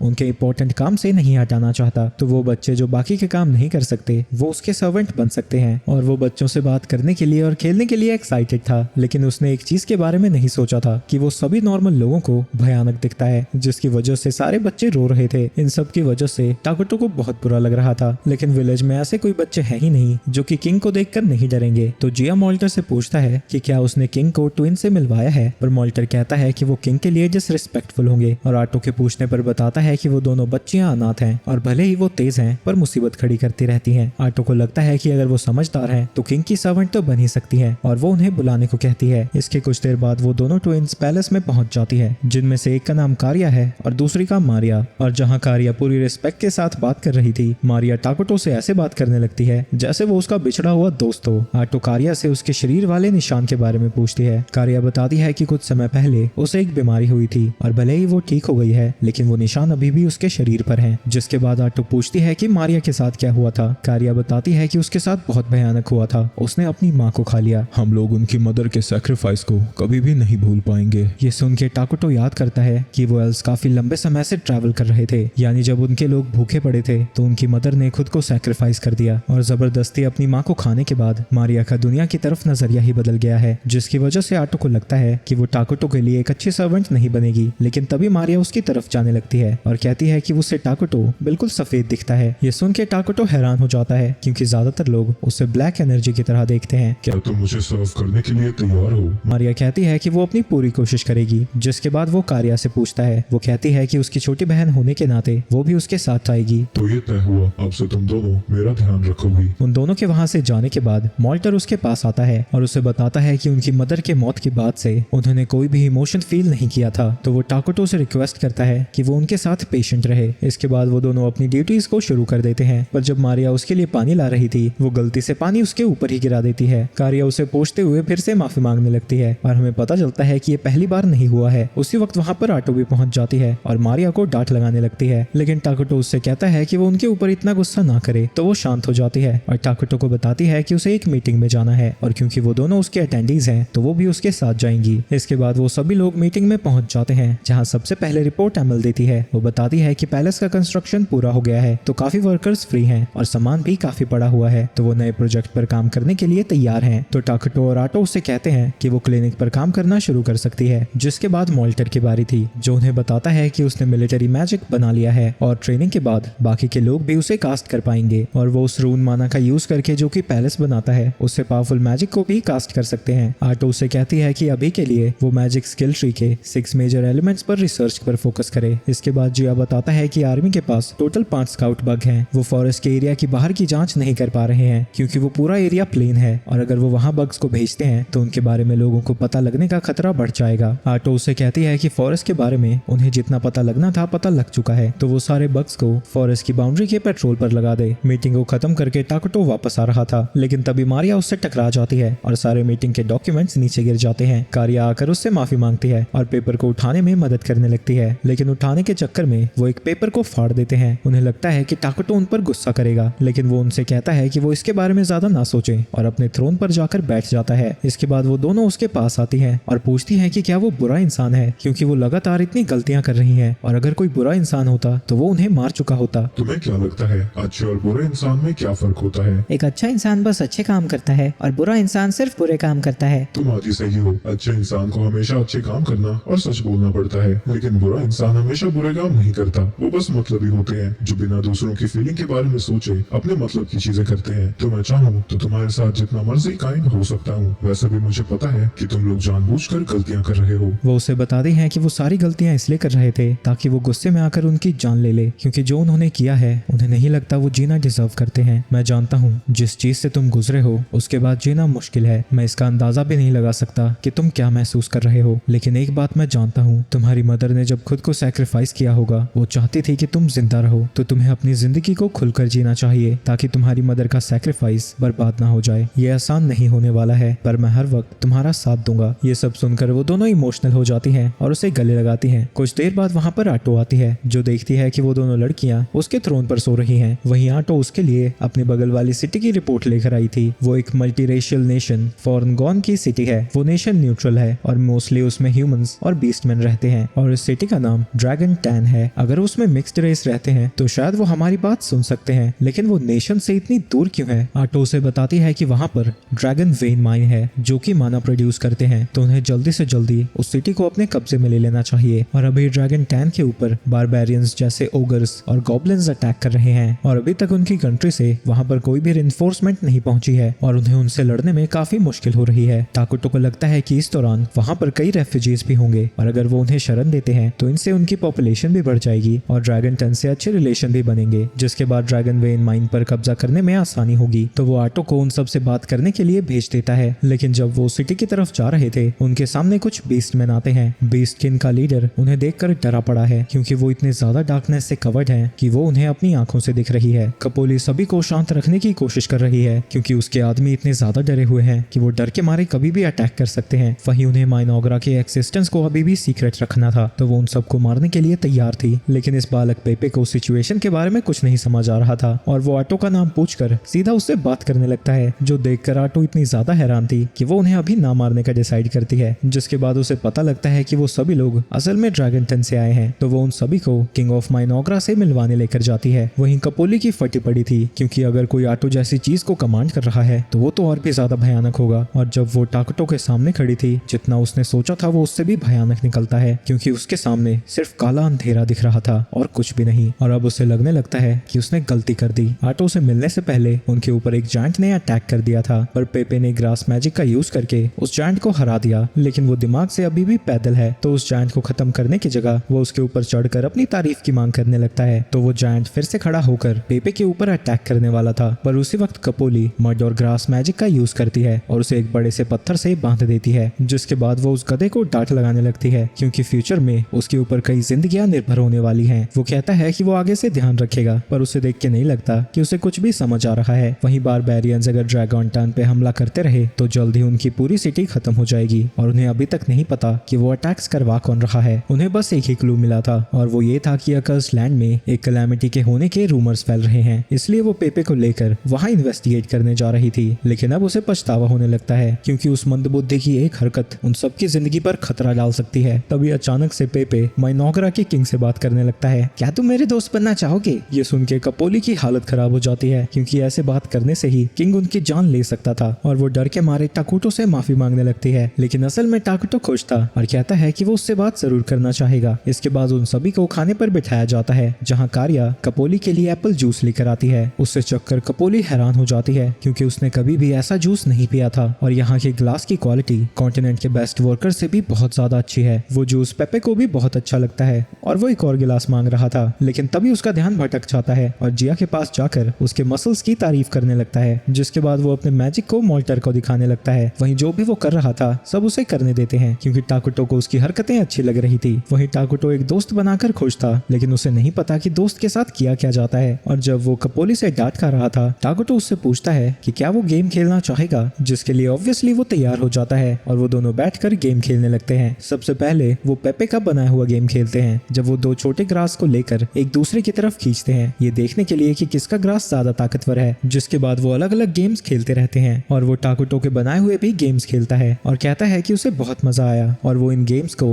ड्रैगन टन में बेच सकता है। मुझे अपनी फ्रेंडशिप को साइड करके एक ट्रेड रिलेशनशिप बिठानी होगी माइनोग्रा के रूलर की तरह। सारा खाना पीना खत्म होने के बाद आटो उनसे पूछती है कि वो यहाँ पर पर क्यों आ रहे थे। कपोली उन्हें बताती है कि उनकी सिटी पर लगातार बारबेरियंस अटैक करते जा रहे हैं, जबकि वो लार्ज सिटी से दूर रहते हैं और वो इसीलिए यहाँ पर इन्वेस्टिगेट करने आई थी। क्या तुम इन्वेस्टिगेट किस लिए करने आई हो? क्योंकि तुम्हारी मिलिट्री पावर्स बहुत कम है। ये सुन के कपोली घबरा जाती है, क्योंकि अगर उन्हें पता लगा कि उनकी मिलिट्री की क्या हालत है तो शायद माइनॉग्रा नेगोशिएट करने की जगह उनकी सिटी पर कब्जा ही कर ले। नहीं, हमारी मिलिट्री अभी भी स्ट्रॉन्ग है, हम उन सबको आसानी से हरा सकते हैं, पर फिर भी इसके बारे में पता करना जरूरी था। ये सुन के सभी लोग कन्विंस हो जाते हैं कि उनकी मिलिट्री पावर काफी स्ट्रॉन्ग होगी। आप ये क्या कह रही हैं? आपने अभी थोड़ी देर पहले कहा था कि अगर हमने उन बारबेरियंस के आने की वजह का पता नहीं लगाया तो हमारी सिटी खत्म हो जाएगी। ये सब देखकर आटो को उसके लिए बुरा लगने लगता है, पर वो उसे समझाती है कि उनका कोई भी बुरा इंटेंशन नहीं है। वो अभी के लिए अपने नेशन पर ही फोकस कर रहे हैं, लेकिन बारबेरियंस को इग्नोर नहीं किया जा सकता, क्योंकि ड्रैगन टन के तबाह होने के बाद वो इसी फॉरेस्ट की तरफ आएंगे। वो जितनी हो सके उनकी मदद करने के लिए तैयार हो जाते हैं, लेकिन इसके बदले में उन्हें ड्रैगन वेन चाहिए। लेकिन उन्हें ज्यादा फिक्र करने की जरूरत नहीं है। वो ड्रैगन वेन की ओनरशिप उनके साथ शेयर करने को तैयार हैं, क्योंकि अभी उन्हें ज्यादा माना नहीं चाहिए, लेकिन एलिमेंटल कन्वर्जन का उनके पास एक्सक्लूसिव राइट होना चाहिए। कपोली ये सुनकर हैरान थी कि उनके पास माना एनर्जी को एलिमेंटल एनर्जी में कन्वर्ट करने की टेक्नोलॉजी पहले से ही मौजूद है, क्योंकि उस टेक्नोलॉजी को परफेक्ट करने में ड्रैगन टन को 10 साल और लगने वाले हैं। क्योंकि माइनॉग्रा उनसे कहीं ज्यादा एडवांस्ड है, उनके साथ अच्छे रिलेशन बनाने में उनका भी फायदा होगा। लेकिन आखिरी डिसीजन पेपे का होने वाला है, क्योंकि वो यंगेस्ट स्टाफ बेयरर है और ड्रैगन टन का फ्यूचर रूलर। और पेपे कहता है कि वो माइनॉग्रा के हर इंसान के साथ दोस्त बनना चाहता है। कुछ समय बाद वो मीटिंग बुलाते हैं ताकि वो उनके अलायंस की टर्म्स को डिस्कस कर सकें। माइनॉग्रा खाने पीने वाली चीजों को उनकी तरफ भेजेगा, जिसके बदले में वहाँ से वो मेटल की चीजें और डेली की जरूरत का सामान मंगवाएंगे। और उन्हें इन सब के लिए पेपे का शुक्रिया अदा करना चाहिए, क्योंकि अगर उसने सच ना बताया होता तो वो कभी इतनी आगे बढ़ते ही नहीं, और इससे पहले माइनॉग्रा उनकी कंट्री की मदद कर पाती, वो कब की डिस्ट्रॉय हो गई होती। तभी मारिया और कैरिया उससे पूछती हैं कि ड्रैगन टन किस तरह की नेशन है। ये सुन के वो लोग रियलाइज करते हैं कि वो तो उस नेशन के बारे में कुछ जानते ही नहीं, और बिना उनके बारे में पता हुए वो उनके साथ अच्छे रिलेशन नहीं मेंटेन कर पाएंगे, तो उन्हें उनके बारे में और भी चीजें जाननी होगी। ये सुन के वो दोनों कहती हैं कि इन्वेस्टिगेशन के लिए वो दोनों जाएंगी, पर टाकोटो मना कर देता है क्योंकि इसमें काफी ज्यादा खतरा होगा। पर वो किसी इंपॉर्टेंट बंदे को भी नहीं भेज सकता था, क्योंकि वो नेशंस के बीच प्रॉब्लमैटिक हो सकता है। वहीं वो दोनों लड़कियां जाने की जिद करने लगती हैं और आखिर में वो मान ही जाता है। वहीं ये सब देखकर आटो जेलस फील करने लगती है, क्योंकि वो किसी और की क्यूटनेस की वजह से मान चुका था। और जब वो वापस थ्रोन रूम में आता है, आटो अभी भी गुस्से में थी। तो मारिया टाकोटो से कहती है कि जो भी वो फील कर रहा है वो सच सच उसे बता दे। माफ करना अगर किसी वजह से तुम्हें बुरा लग रहा हो तो, लेकिन मैं तुम्हें कभी भी रिप्लेस नहीं कर सकता। जो तुम मेरे लिए करती हो मैं उसका बहुत शुक्रगुजार हूँ। तुम हमेशा मेरे साथ रहती हो और तुम्हारे अलावा मैं किसी और को नहीं चुनूंगा। ये सब सुन के आटो उसके साथ एक शादीशुदा जिंदगी इमेजिन करने लगती है, जिसके बाद टाकोटो उन दोनों को क्लिनिक में लेकर जाता है, जहाँ वो प्लेग डॉक्टर्स को बॉडीगार्ड्स की तरह उनके साथ भेजने वाला था। वो तीनों अंदर जाते हैं और सारे प्लेग डॉक्टर्स टाकोटो का स्वागत करते हैं, और वो लोग सिर्फ दिखने में ही भयानक थे, असल में वो चुलबुले से हैं और खुशी खुशी अपने किंग का स्वागत करते हैं। आटो उनके स्वागत के तरीके को देखकर खुश होती है और कहती है कि वो किंग को सर्व करने लायक हैं। टाकोटो बताता है कि उसने पहले ही इन्हें बना लिया था ताकि किसी भी मेडिकल इमरजेंसी में वो काम आ सके, और वो ट्विंस के लिए परफेक्ट बॉडीगार्ड होंगे, क्योंकि वो बहुत अच्छे मेडिक्स हैं और उन्हें लड़ाई करनी भी आती है। आटो डॉक्टर्स को बताती है कि वो ट्विंस के साथ ड्रैगन टन में जाएंगे, जहाँ उनका काम उनका ध्यान रखना है और ड्रैगन टन के कल्चर को ऑब्जर्व करना है। ये सुन के वो तीनों एक्साइटेड हो जाते हैं, लेकिन उनका चिल्लाना उन दोनों लड़कियों को बहुत ज्यादा लगता है। जिसके बाद वो अजीबोगरीब सा डांस करके बताते हैं कि वो जितना हो सके ह्यूमन जैसा एक्ट करेंगे। उनकी डेडिकेशन से टाकोटो बड़ा खुश होता है और उन तीनों का नाम रखता है आकिरो, जीरो और साबुरो, जिसकी वजह से वो मेडिक्स बहुत ज्यादा खुश होते हैं। वहीं मारिया भी उन तीनों के साथ नाचने लगती है, लेकिन कारिया को वो सब के सब बहुत अजीब लग रहे थे। दूसरी तरफ ड्रैगन टन की मेयर बहुत ज्यादा गुस्से में है, क्योंकि उसका काम खत्म होने का नाम ही नहीं ले रहा है। एंटिक को लगा था कि अगर वो अपनी कंट्री को छोड़कर ऐसी जगह में जाएगी जो न्यूट्रल है तो उसकी जिंदगी बहुत शांति भरी बीतेगी, लेकिन यहाँ पर इतना ज्यादा काम है कि उसकी आंखों के नीचे झुर्रियां आने लगी है और बेचारी के पास बॉयफ्रेंड ढूंढने का भी समय नहीं है। उससे ज्यादा उसे इस बात का गुस्सा है कि सिटी को प्रोटेक्ट करने के लिए अब डार्कनेस की फोर्सेस के साथ उसे काम करना पड़ेगा। उसी दौरान उसकी असिस्टेंट वहां आ जाती है, तो उसे देखते ही वो अपना हुलिया सुधार लेती है। उसकी असिस्टेंट उसे बताती है कि कुछ लोग बिना अपॉइंटमेंट के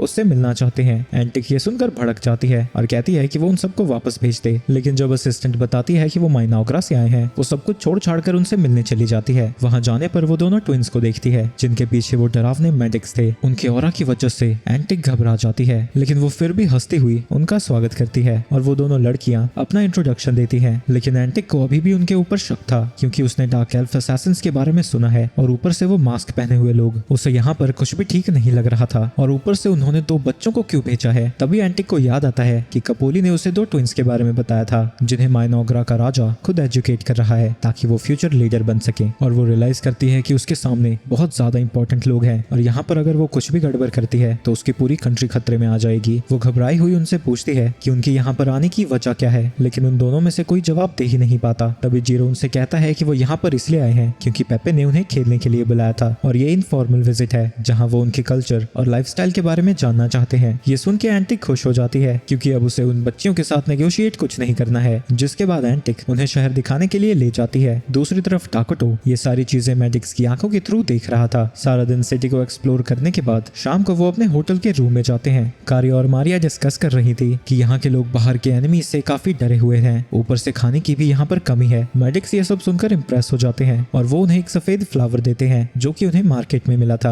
और कारिया बताती है कि एक तरह का नशीला प्लांट है और लगभग हर नेशन में इसे उगाना बैन है, लेकिन फिर भी ये ड्रैगन टन के मार्केट में बेचा जा रहा है। अगले दिन वो सब ऐसी जगह पर पहुंचते हैं जहां जमीन से क्रिस्टल्स निकले हुए थे और जीरो उन्हें बताता है कि ये ड्रैगन वेन माइन है जिसे मिट्टी से छुपाने की कोशिश की गई है, लेकिन इसे पूरी तरह से वो भी नहीं ढक पाए। इसके बाद वहाँ पर एक बंदा आता है जिसका नाम वेस्टा कर्कलेन है। वेस्टा बताता है कि वो एक मर्चेंट है और वो उनके साथ बिजनेस करना चाहता है। मैंने सुना है कि तुम्हारा नेशन भी इस जगह को जॉइंटली कंट्रोल करेगा, तो क्या तुम मेरे साथ पर्पल ग्रास उगाना चाहोगे? इसमें तुम्हारे किंगडम का बहुत फायदा होगा क्योंकि वो महंगे दाम पर बिकते हैं। मैं तुम्हें थोड़ा शेयर दे दूंगा और इसके अलावा तुम्हारे किंग को और भी ऑफरिंग दूंगा। वो लड़कियां उससे पूछती हैं कि बाकी ऑफरिंग से उसका क्या मतलब है। वो चीजें डिस्कस करने के लिए ये सही जगह नहीं है। सूरज ढलने के बाद इस जगह पर पहुंच जाना। इसके बाद वो दोनों एंटिक के साथ बैठी हुई थी और कहती हैं कि अगर उसे किसी चीज की भी जरूरत पड़े तो वो उनसे कह सकती है। अगर ऐसा ही है तो माइनोग्रा के किंग के सामने मेरी तारीफ कर देना। वो बात कर ही रहे थे तभी वहाँ पर वेस्टा दो लोगों के साथ आ जाता है। तो तुम दोनों ने मेरे ऑफर के बारे में क्या सोचा? तुम मेरे पास नहीं आई तो मैं ही तुम्हारे पास आ गया। ये सुन के एंटिक सोचने लगती है कि अगर फोर्सेस ऑफ डार्कनेस वेस्टा जैसे घटिया लोगों के साथ काम करने लगे तो ये सिटी पूरी तरह से खत्म हो जाएगी। लेकिन तभी कारिया कहती है कि वो उस जैसे लोगों के साथ कभी काम नहीं करेंगे। जिसके बाद वो एंटिक से पूछती है कि अगर वो इनके साथ कुछ भी करते हैं तो उसे कोई प्रॉब्लम तो नहीं होगी। एंटिक कहती है कि वो इनके साथ जो चाहे कर सकती है, उन्हें कोई प्रॉब्लम नहीं है। तभी वेस्टा उसी पॉपल ग्रास का एक इंजेक्शन निकालता है जिसके एक डोज से ही किसी भी इंसान को उसकी लत लग जाती है और वो उसके बिना नहीं जी सकता। वो लड़कियां उसे वार्न करती है कि अगर उसने उन्हें हाथ भी लगाया तो वो माइनोग्रा का दुश्मन बन जाएगा। इससे मुझे कोई फर्क नहीं पड़ता, एक डोज से ही तुम मेरी गुलाम बन जाओगी और फिर वो ठरकी टाकोटो भी मेरी हर बात को मानेगा। इसके बाद वो दोनों लड़कियों के ऊपर अटैक कर देते हैं, लेकिन तभी तलवार उसके पास के ही दीवार में घुस जाती है। ये देख के वो डर जाता है और देखता है कि वो दोनों बुरी तरह से मर चुके थे।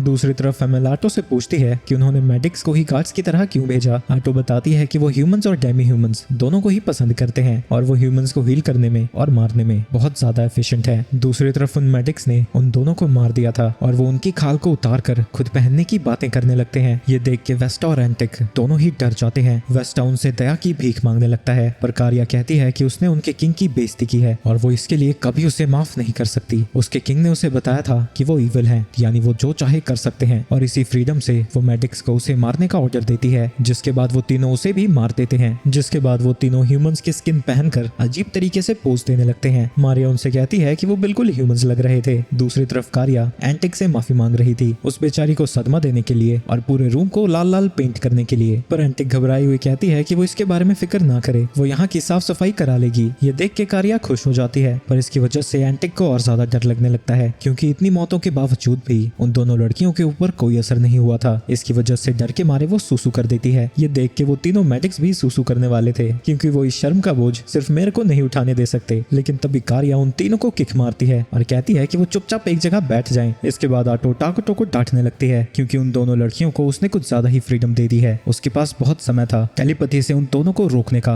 लेकिन उसने नहीं रोका। मैं उन्हें डांट नहीं लगाना चाहता था, फिर कहीं वो मुझसे नफरत करने लगते। आपने अपने आप को समझ क्या रखा है? उन दोनों के बाप हो क्या? इसके बाद वो दोनों ट्विंस और तीनों मेडिक्स को भी डांट लगा रही थी और कहती है कि जब तक कि वो सब अपना एक माफीनामा नहीं लिख देते वो इस जगह से नहीं हिलेंगे। इसके बाद उन सब की मीटिंग बैठती है जहां वो लोग ये डिसाइड करेंगे कि ड्रैगन टाउन का क्या करना है। लेकिन मीटिंग शुरू करने की जगह वो फिर से उन सबको डांट लगाने लगती है। बाकी लोग उसे समझाते हैं कि अभी ड्रैगन टन ज्यादा इंपॉर्टेंट है। उन दोनों की रिपोर्ट के मुताबिक ड्रैगन टन की हालत काफी बुरी है, वहाँ खाने की कमी है और गार्ड्स की भी, तो क्राइम बढ़ता ही जा रहा है। लेकिन उनकी सबसे बड़ी प्रॉब्लम बारबेरियंस का अटैक है। गॉब्लिन्स और ऑर्क्स सिर्फ लो लेवल्स मॉन्स्टर्स हैं, लेकिन हिल जायंट्स काफी ज्यादा पावरफुल होते हैं और वो लोग अभी तक ये नहीं पता लगा पाए हैं कि ये मॉन्स्टर्स आखिर स्पॉन कहाँ कर रहे हैं। आटो कहती है कि वो कुछ लोगों के साथ ड्रैगन टन की मदद करने जाएगी। वो मॉन्स्टर्स भले ही लो लेवल हैं पर आटो को उससे कुछ स्किल्स तो मिल ही जाएंगे, इससे उनकी कंट्री की ताकत बढ़ जाएगी। मॉल्टर कहता है कि वो भी उनके साथ जाएगा क्योंकि वो उनकी फाइट में भी मदद कर सकता है और साथ ही डिप्लोमेसी में भी, और वो साथ में कुछ अपने स्टूडेंट्स को भी लेकर जाएगा। ये सुन के जिया को लगता है कि उसे और उसके सोल्जर्स को जाने की जरूरत ही नहीं है। तभी एमिल कहती है कि उसे नहीं लगता कि जिया खुद इस कंट्री को प्रोटेक्ट कर पाएगा। तो टाकुटो कहता है कि वो जल्द ही एक हीरो को समन करने वाला है, तो उन्हें माइनोग्रा के डिफेंस की चिंता करने की जरूरत नहीं है। ये सुन के एल्व्स बड़ा खुश होते हैं और उन्हें लगता है कि टाइमिंग इतनी ज्यादा परफेक्ट इसलिए है क्योंकि ये सब कुछ उसके प्लान के अकॉर्डिंग हो रहा है। प्लान के अकॉर्डिंग? अरे बस ये कोइंसिडेंस है, पर तारीफ हो रही है तो करो यार। इसके बाद हीरो को समन करने के लिए सारे रिसोर्सेज एक जगह पर इकट्ठा किए जाते हैं। समनिंग को परफॉर्म करने से पहले टाकुटो टेलीपैथी के जरिए आटो से पूछता है, तुम्हें क्या लगता है हम आयला को समन करेंगे तो क्या होगा? मुझे नहीं पता क्योंकि हम पहली बार हीरो को समन कर रहे हैं, बस वो आपकी बातें माने, लेकिन अगर वो आपके खिलाफ चाहती है तो मैं अपनी जिंदगी भी दांव पर लगाकर आपको बचाऊंगी। हमेशा मेरा साथ देने के लिए शुक्रिया, पर अपनी जिंदगी खतरे में मत डालना, मैं तुम्हें दोबारा समन नहीं कर पाऊंगा। इसके बाद वो समनिंग रिचुअल को शुरू करता है और एक डार्क माना सारे रिसोर्सेज को खाने लगती है जो कि एक एग में बदल जाता है, और जब एग टूटता है उसके अंदर से कीड़ों की रानी आयला बाहर आती है। तभी आयला जोर से चिल्लाती है, इसकी वजह से टाकुटो थोड़ा घबरा जाता है, लेकिन इसके बाद वो अपना सर उसके सामने झुकाती है और उसे इस दुनिया में लाने के लिए उसका शुक्रिया अदा करती है। मैं भी तुम्हें देखकर बहुत खुश हूँ, क्या तुम्हें मैं याद हूँ? इसला कहती है कि उसे सब याद है, वो उसका किंग ईरा टाकुटो है। तभी उन दोनों के बीच आटो आ जाती है। क्या तुम सच में टाकुटो को सर्व करने वाली हो? लेकिन उसे देखकर इसला डरती नहीं बल्कि उसके सर को सहलाने लगती है और कहती है कि वो बहुत प्यारी दिख रही है। इसला को अभी भी नहीं पता था कि यहाँ पर क्या हो रहा है, तो वो पैलेस में जाकर उसे सारी चीजें बता देते हैं। टाकुटो उससे कहता है कि वो यहाँ की इस डिफेंसेस को संभालेगी और उनकी अटैक हीरो आटो ड्रैगन टन में बारबेरियंस को।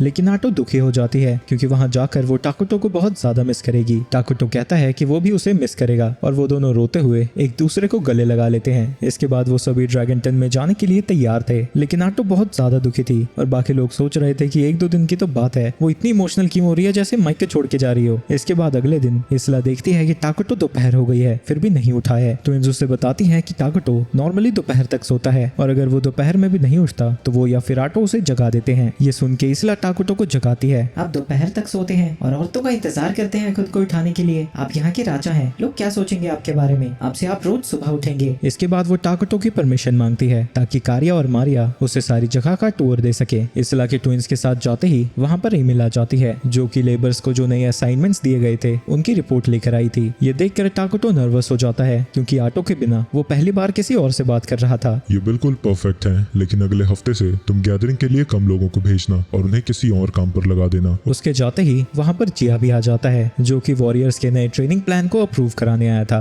दूसरी तरफ दोनों ट्विंस इसला को टाउन का टूर दे रहे हैं। तभी वहाँ पर ईमेल आ जाती है जो कि इसला को देखते ही जिया की कंप्लेन करने लगती है जो कि ट्रेनिंग इक्विपमेंट्स को बार बार तोड़ता रहता है, जिससे उसके ऊपर काम का बोझ बढ़ जाता है और वो रोते हुए कहती है कि मोल्डर के जाने के बाद वो एक सेकंड के लिए भी नहीं आराम कर पाई है। इसला उसे शांत कराती है और कहती है कि वो बाद में उसे डांट लगाएगी। इसके बाद वो सभी लोग ट्रेनिंग ग्राउंड में जाते हैं जहाँ सब ट्रेन कर रहे थे, लेकिन जैसे ही वहाँ जिया आता है वो सबकी तलवारों को तोड़ देता है और कहता है कि वो ऐसे कभी भी इस कंट्री को प्रोटेक्ट नहीं कर पाएंगे। वो सब बात की बातें हैं, उससे पहले तुम्हें इक्विपमेंट्स के अपने स्टॉक को चेक करना चाहिए। वो उसके सर पर हाथ रखती हुई कहती है कि अगर वो अपने मन को शांत रखता है तो वो एक बेहतर वॉरियर बन सकता है। इसके बाद सभी लोग मिलकर खाना खा रहे थे और उन्होंने इसला के लिए वही बर्तन लाए थे जो कि बाहर की कंट्री से आए हुए लोगों के लिए होते हैं, लेकिन इसला उनके साथ ही बैठ जाती है और कहती है कि वो उन्हीं बर्तनों में खाएगी जिसमें कि वो लोग खाते हैं। उसका काम इस कंट्री यानी यहाँ के लोगों को प्रोटेक्ट करना है और वो ये बेहतर तरीके से तभी कर पाएगी जब वो यहाँ के लोगों के नजरिए को समझ पाएगी। इसके बाद कारिया और मारिया उसके लिए बर्तन लेकर आते हैं जिसपे उन्होंने इसला की शक्ल बना दी थी।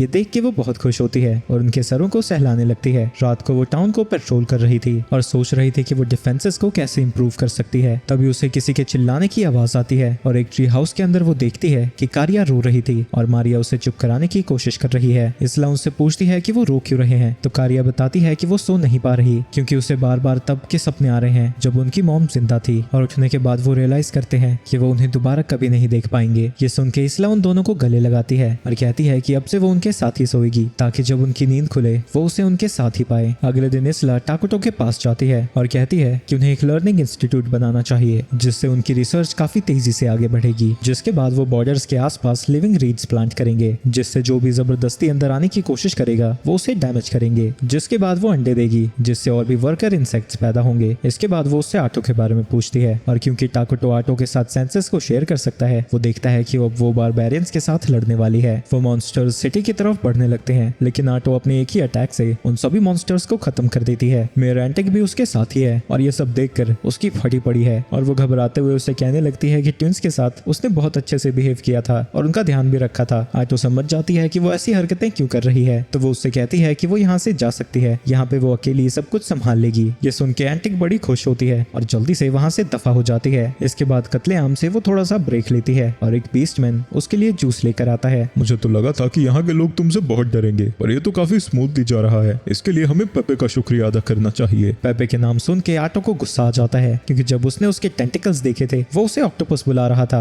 ये सुन के आटो उसके ऊपर गुस्सा हो जाती है, लेकिन इससे पहले कि वो उसे मना कर पाती, पेपे कहता है कि वो इस इंसिडेंट को रिपोर्ट करने के लिए मेन किंगडम में जा रहा है। इसके बाद आटो बताती है कि वो बारबेरियंस बहुत कमजोर हैं, लेकिन उनके पास काफी अच्छी अच्छी एबिलिटीज थी। तभी वहाँ पर एक हिल जायंट आ जाता है, जो देखकर मॉल्टर हैरान था, क्योंकि उसने माना को सेंस ही नहीं किया, तो वो यहाँ पर आया कैसे। तभी वहाँ पर एंटिक आती है और बताती है कि वहाँ पर एक हिल जायंट आया है और वो आर्चर्स को प्रिपेयर करने जा रही है, पर आटो उसे रोक देती है और कहती है कि वो अकेली ही काफी है। जिसके बाद वो हिल जायंट की तरफ जाने लगती है। एंटिक को उसकी फिक्र होने लगती है। तुम उसकी फिक्र मत करो, उन जैसे मच्छरों के सामने उसे कोई परेशानी नहीं होगी। हाँ, पर ऐसे ही खड़े होना काफी बोरिंग है। जिसके बाद वो मिलिट्री मैजिक का यूज करता है और बैटलफील्ड में डार्क मायाज़मा लेकर आता है, जिससे इविल बीइंग स्ट्रांग हो जाते हैं और बाकी के बीइंग्स कमजोर। इसके बाद आटो होली स्वॉर्ड आर्ट का यूज करके उस हिल जायंट को खत्म कर देती है, लेकिन उस हिल जायंट की बॉडी के गायब होते ही वहाँ पर कुछ गोल्ड कॉइन्स आ जाते हैं और इस बात को आटो टाकुटो को बताती है और कहती है कि जब उसने कॉइन्स को मोल्टार को दिखाया था, उसने भी कहा था कि ऐसे कॉइन्स को उसने पहले कभी नहीं देखा। जब टाकुटो उस कॉइन को देखता है, उसका क्रेस्ट उसे जाना पहचाना लगता है और थोड़ी देर याद करने के बाद उसे पता लगता है कि वो ब्रेव क्वेस्टस की गेम का क्रेस्ट है। इसके तुरंत बाद ही उन मॉन्स्टर की एक बड़ी सी आर्मी सिटी की तरफ जाने लगती है, जिन्हें की एक रॉक जायंट और ये कुपोषित व्यक्ति कंट्रोल कर रहा था। टाकुटो जब उन दोनों को देखता है, वो आटो से कहता है कि वो ध्यान से लड़े, क्योंकि इस बार उनका सामना ऐसे दुश्मनों से है जो कि आरपीजी से हैं। वहीं दूसरी तरफ हम उसी सेंट को देखते हैं, जो कि कुछ पैलेडिन्स के साथ एक टूटे फूटे सिटी में आए हैं। वो वहां पर सर्वाइवर्स को ढूंढ रहे थे, लेकिन तभी पैलेडिन्स के ऊपर कुछ अटैक कर देता है और वो सबके सब एक ही झटके में मारे जाते हैं। और उनके मरने के बाद वहां पर ईरा कीनो आती है और कहती है कि इस बार वो जरूर जीतेगी। उसे देखकर सोलिना का दिमाग खराब हो जाता है, क्योंकि इससे पहले वो उसे 17 बार मार चुकी है, लेकिन वो बार बार वापस आ जाती है। मुझे समझ नहीं आता कि तुम बार बार खुद को जिंदा कैसे कर पाती हो, और मुझे ये नहीं समझ में आता कि तुम मुझे हर बार इतनी आसानी से कैसे मार देती हो। मैं जानती हूँ कि तुम्हारा कुछ प्लान है और ये चीज तुम्हारे रिजरेक्शन से जुड़ी हुई है। लेकिन वो उसे कोई जवाब नहीं देती और मरे हुए लोगों को जिंदा करके उसके ऊपर अटैक करने के लिए भेज देती है। लेकिन सोलिना अपनी पावर से होली फ्लेम्स को समन करती है और एक ही झटके में उन सबको खत्म कर देती है। ये देख के इरा कीनो घबरा जाती है, क्योंकि वो इस बार भी सेंट को नहीं हरा पाएगी और सेंट उसके ऊपर अपने स्टाफ से अटैक करके उसे फिर से हरा देती है। और मरते हुए इरा कीनो कहती है कि ये गेम सच में बहुत ज्यादा मुश्किल है। वहीं सोलिना को समझ नहीं आता कि उसे आखिर कब तक इस सन की औरत से लड़ना होगा। दूसरी तरफ टाकुटो आटो को बता रहा था कि ये पूरी की पूरी आर्मी ब्रेव क्वेस्टस गेम से आई है, जिसमें उनका गोल डीमन किंग को हराना होता है। उस गेम के मॉन्स्टर्स कहीं भी टपक पड़ते हैं और जिस मर्जी चीज पर अटैक करने लगते हैं, और यही वजह है कि उन्हें मॉन्स्टर्स के सोर्स के बारे में पता नहीं लग रहा था। मुझे लगा था कि हमारे जैसे बींग्स तो यहाँ पर होंगे ही, पर मैंने कभी नहीं सोचा था कि दूसरे गेम से भी चीजें यहाँ पर आएंगी। पर टाकुटो ने ब्रेव क्वेस्टस गेम खेली थी, तो वो आटो को बताने लगता है कि वो अपने दुश्मनों को कैसे हरा सकती है। इसके बाद हम एक कासल में एक डीमन को थ्रोन पर बैठा हुआ देखते हैं, जो कि दोनों डीमन जनरल्स को ऑर्डर देता है कि वो इस दुनिया पर कब्जा करने के लिए जो चाहे कर सकते हैं। हम काफी लकी हैं। जब हम यहाँ पर आए तब ऑक्स और गॉब्लिन्स ने हमारी डीमन फोर्सेस को ज्वाइन कर लिया। मेरे सैनिकों, हमला करो। फ्लेमिन आइस रॉक से कहता है कि वो जाकर अपनी आर्मी को लीड करे, तब तक वो कुछ और काम को निपटाएगा। वो सभी सिटी की तरफ बढ़ रहे थे, तभी बैटलफील्ड में डार्क मायाज़मा आ जाता है। इसकी वजह से सारी आर्मी को तकलीफ हो रही थी, लेकिन जो भी वहाँ पर प्योर डीमन था उसकी ताकत उससे बढ़ने लगती है। एक डीमन आइस रॉक से कहता है कि शायद ये स्पेल किसी हीरो का है। ये सुन के आइस रॉक उससे कहता है कि वो हीरो का नाम भी ना ले। तभी उन्हें आटो की आवाज आती है और वो उसके एक डीमन को खत्म कर देती है और आइस रॉक की तरफ बढ़ने लगती है। वो उससे पूछता है कि आखिर वो है कौन। तुम जरूर 4 जनरल्स में से एक आइस रॉक होगे। मेरा नाम आटो है और मैं अपने किंग ईरा टाकुटो को सर्व करती हूँ। और एक और बात, तुम में से यहाँ कोई भी जिंदा वापस नहीं जाने वाला। दूसरी तरफ सभी आर्चर्स बारबेरियंस के ऊपर अटैक कर रहे थे और एंटिक अपने असिस्टेंट से कहती है कि वो सभी सिविलियंस को नॉर्थ वेस्ट गेट की तरफ इकट्ठा करे और जैसे ही उन्हें मौका मिलेगा वो यहाँ से भाग जाएंगे। लेकिन तभी मोल्टार उससे कहता है कि जब तक वो लोग उनके साथ हैं उसे भागने के बारे में सोचने की जरूरत भी नहीं है। पर एंटिक कहती है कि उनका सामना एक बहुत बड़ी आर्मी से हो रहा है, उनके फोर्सेस उनसे कभी नहीं जीत पाएंगे। तभी बैटलफील्ड में 2 बड़े धमाके होते हैं और मोल्टर कहता है कि वो जरूर आटो होगी। जब तक वो बैटलफील्ड में है वो आर्मी जनरल्स को खत्म कर देगी, जिसके बाद आर्मी को खत्म करना होना बहुत ज्यादा आसान होगा। दूसरी तरफ आइस रॉक आइस से आटो के ऊपर अटैक कर रहा था, लेकिन वो उसके सभी अटैक्स को डॉज करते हुए उसकी तरफ जाने लगती है, लेकिन ऐन वक्त पर आइस रॉक भी उसके अटैक को डॉज कर लेता है। लेकिन इस दौरान उसके काफी सारे डीमंस को उसने मार दिया था और ये सब कुछ वो टाकुटो के एडवाइस के मुताबिक कर रही है, जिसने उससे कहा था कि वो वाइड एरिया स्किल्स का यूज करे, क्योंकि ब्रेव क्वेस्ट्स में हीरोज और विलन्स दोनों के पास ही स्मॉल रेंज स्किल्स होती हैं, लेकिन इटर्नल नेशंस में स्किल्स की रेंज लंबी हो जाती है और वो आर्मी में लड़ते हैं। आइस रॉक उससे पूछता है कि वो भी तो एक डीमन है, तो भला वो उसके खिलाफ क्यों खड़ी है, उससे तो डीमन लॉर्ड को ज्वाइन करके दुनिया पर कब्जा कर लेना चाहिए। आटो कहती है कि एक छोटी सी नेशन को संभालने में ही उसका दिमाग खराब हो जाता है, पूरी दुनिया को कौन संभालेगा। आइस रॉक को समझ नहीं आता कि वो कहना क्या चाहती है और आटो रियलाइज करती है कि वो एक मिड लेवल बॉस है जिसे हीरो ने पता नहीं कितनी बार हरा दिया होगा। ये सुन के आइस रॉक को गुस्सा आ जाता है और वो उसके ऊपर अटैक करने लगता है, लेकिन आटो आसानी से उसके सभी अटैक्स को ब्लॉक कर रही थी और उसे चिढ़ाती ही रहती है, तो वो गुस्से में अपने अल्टीमेट स्किल का यूज करता है। आटो को लग रहा था कि वो उसके स्लो अटैक से आसानी से बच जाएगी, लेकिन तभी वो देखती है कि उसके स्किल की वजह से उसका पैर जम चुका था। वो उसके अटैक को ब्लॉक करने की कोशिश करती है, लेकिन पूरी तरह से नहीं कर पाती। उसके शरीर के अंदर से काले रंग का खून बाहर आता है, लेकिन ये भी उसे मारने के लिए काफी नहीं था, जिसके बाद गुस्से में आटो उसके ऊपर अटैक कर देती है और उसी वक्त उसे खत्म कर देती है। आटो की इंजरीज पूरी तरह से ठीक हो चुकी थी, लेकिन वो गुस्से में है। मैं उस घटी और स्लो अटैक से हिट कैसे हो गई? तभी सिस्टम उसे बताता है कि उसे आइस रॉक स्किल मिली है जो कि कभी भी मिस नहीं करता। ये पढ़कर आटो समझ जाती है कि वो उसके अटैक को डॉज क्यों नहीं कर पाई थी। वो टाकुटो को बताने लगती है कि उसने जनरल को हरा दिया है, लेकिन तभी उसे पता लगता है कि फ्लेमिन बाकी के आर्मी के साथ माइनोग्रा में पहुंचा हुआ है। एक सोल्जर भागा हुआ टाकुटो के पास आता है और बताता है कि उनके बॉर्डर्स के पास दुश्मन आ चुके हैं, लेकिन टाकुटो उसे शांत रहने को कहता है क्योंकि उसके इलाके में जो भी होता है उसे उसके बारे में सब पता होता है। आयला भी उससे कहती है कि वो टेंशन ना ले क्योंकि बाकी के ऑफिशियल्स अपने काम पर लग चुके हैं। जिसके बाद सोल्जर अपनी पोस्ट पर वापस चला जाता है। वो दोनों ट्विंस टाकुटो से पूछती है कि क्या वो किसी खतरे में तो नहीं। टाकुटो उनसे कहता है कि जब तक वहां पर आयला और वो है उन्हें किसी भी चीज से डरने की जरूरत नहीं है, लेकिन अब वो भी थोड़ा परेशान हो रहा था। आयला ने भी नहीं सोचा था कि एनिमीज इतनी जल्दी उनके इलाके पर अटैक कर देंगे और वो टाकुटो से पूछती है कि उन्हें क्या करना चाहिए, क्योंकि वो डीमन लॉर्ड टाकुटो की तरह प्लेयर हो सकता है। वो प्लेयर है या नहीं इससे कोई फर्क नहीं पड़ता, हमारे इलाके पर अटैक करके उसने बहुत बड़ी गलती की है। इसके बाद वो दोनों बैटलफील्ड की तरफ जाने लगते हैं और रास्ते में टाकुटो अपने सोल्जर्स को गिन रहा था, जिनमें आयला, उसके दिए हुए लार्वा, मेडिक्स, जिया और उसके सोल्जर्स हैं। तभी एमिल टाकुटो को बताती है कि जो भी लड़ने लायक नहीं थे उन्हें इवैक्यूएट कर दिया गया है। इसके बाद उसे जिया कांटेक्ट करता है जो उसे बताता है कि दुश्मनों के पास 1000 के आसपास सोल्जर्स हैं, जिनमें गॉब्लिन्स और ऑक्स भी हैं। साथ ही उनके पास अजीब से क्रीचर्स भी हैं जिन्हें उसने पहले कभी नहीं देखा है। टाकुटो उससे कहता है कि वो कैपिटल को डिफेंड करना जारी रखे, तब तक वो अपनी स्ट्रेटजी को सोचेगा। उसे यकीन है कि 4 में से एक जनरल यहाँ पर भी आया होगा और ये लड़ाई मुश्किल होने वाली है, लेकिन इतना सोच के वो स्माइल करने लगता है क्योंकि उनके माना रिसोर्सेज ऐसी ही सिचुएशंस के लिए हैं। इसके बाद टाकुटो माइनोग्रा के सारे माना रिवर्स इसला को दे देता है और उससे कहता है कि जितना हो सके वो उतने लेवल को बढ़ाती जाए ताकि उसे प्रेडेशन और पैरासिटिक एक्स की स्किल मिल सके। जाओ इसला और हमारे दुश्मनों को खत्म कर दो। ड्रैगन टन की बैटल से मुझे अपने दुश्मनों के बारे में बहुत कुछ पता लग गया है और अब क्योंकि तुम्हारा लेवल भी बढ़ चुका है तो चाहे तुम्हारे सामने एक जनरल ही क्यों ना हो तुम उन सबको हरा सकती हो। इसके बाद इसला दुश्मनों की तरफ जाने लगती है। दूसरी तरफ डीमन आर्मी के एलीट सोल्जर्स सोच रहे थे कि वो ऐसी घटिया फॉरेस्ट में कर क्या रहे हैं और उनमें से एक कहता है कि शायद डीमन लॉर्ड को पता भी नहीं है कि फ्लेमिन उनकी सेना को लेकर यहाँ पर आया है और उन्हें लगता है कि शायद फ्लेमिन डीमन लॉर्ड को धोखा देने वाला है। वो ये सब बात कर ही रहे थे तभी वहाँ पर एक ओगर आता है जिसे उन्होंने एरिया को स्काउट करने के लिए भेजा था, लेकिन उसका शरीर जगह जगह से फूला हुआ था और वो बहुत ज्यादा दर्द में था। एलीट सोल्जर्स उससे कहते हैं कि वो उनके करीब ना आए, लेकिन तभी अचानक से उसके शरीर से लार्वा बाहर आने लगते हैं। उन्हें उन लार्वा से बहुत ज्यादा मुश्किल हो रही थी और वो यहाँ से वापस जाने का डिसाइड करते हैं, लेकिन तभी उन्हें इसला की आवाज सुनाई देती है। अगर डीमन आर्मी इतना भी नहीं संभाल सकती तो तुम लोगों को तो चुल्लू भर पानी में डूब मरना चाहिए। उन सबको समझ नहीं आ रहा था कि ये आवाज आखिर आ कहां से रही है। तभी इसला वहां से नीचे उतरने लगती है और थोड़ी देर में ही सभी डीमंस को खत्म करके उन्हें खाने लगती है ताकि उसकी पावर्स और भी ज्यादा बढ़ सकें। लेकिन वो सब के सब डीमंस किसी काम के नहीं थे। थोड़ी देर में ही वहां पर डीमन जनरल फ्लेमिन आ जाता है जो कि अपनी सारी सेना को हारा हुआ देखकर हैरान था। फ्लेमिन बताता है कि वो 4 डीमन जनरल्स में से एक है और इसला से पूछता है कि आखिर वो है कौन। मुझे लगा ही था डीमन आर्मी को लीड करने वाला बिल्कुल आइस रॉक की तरह ताकतवर ही होगा। मैं तुमसे लड़ने के लिए काफी एक्साइटेड हूँ। ये सुन के फ्लेमिन समझ जाता है कि आइस रॉक मारा जा चुका है, लेकिन इससे उसे कोई फर्क नहीं पड़ता और वो इसला को बताता है कि आइस रॉक उन 4 जनरल्स में से सबसे ज्यादा कमजोर था, ताकत में भी और दिमागी रूप से भी, तो बेहतर होगा कि वो उससे कंपेयर ना करे। इसला कहती है कि वो चाहे जितना मर्जी ताकतवर हो वो भी यहीं मरने वाला है। वो दोनों एक दूसरे को नीचा दिखाते ही रहते हैं, लेकिन तभी फ्लेमिन कहता है कि वो टाकुटो की गद्दी छीन लेगा और इतना काफी था उन दोनों की लड़ाई शुरू करने के लिए। वहीं उन दोनों के सेंसेस शेयर होने की वजह से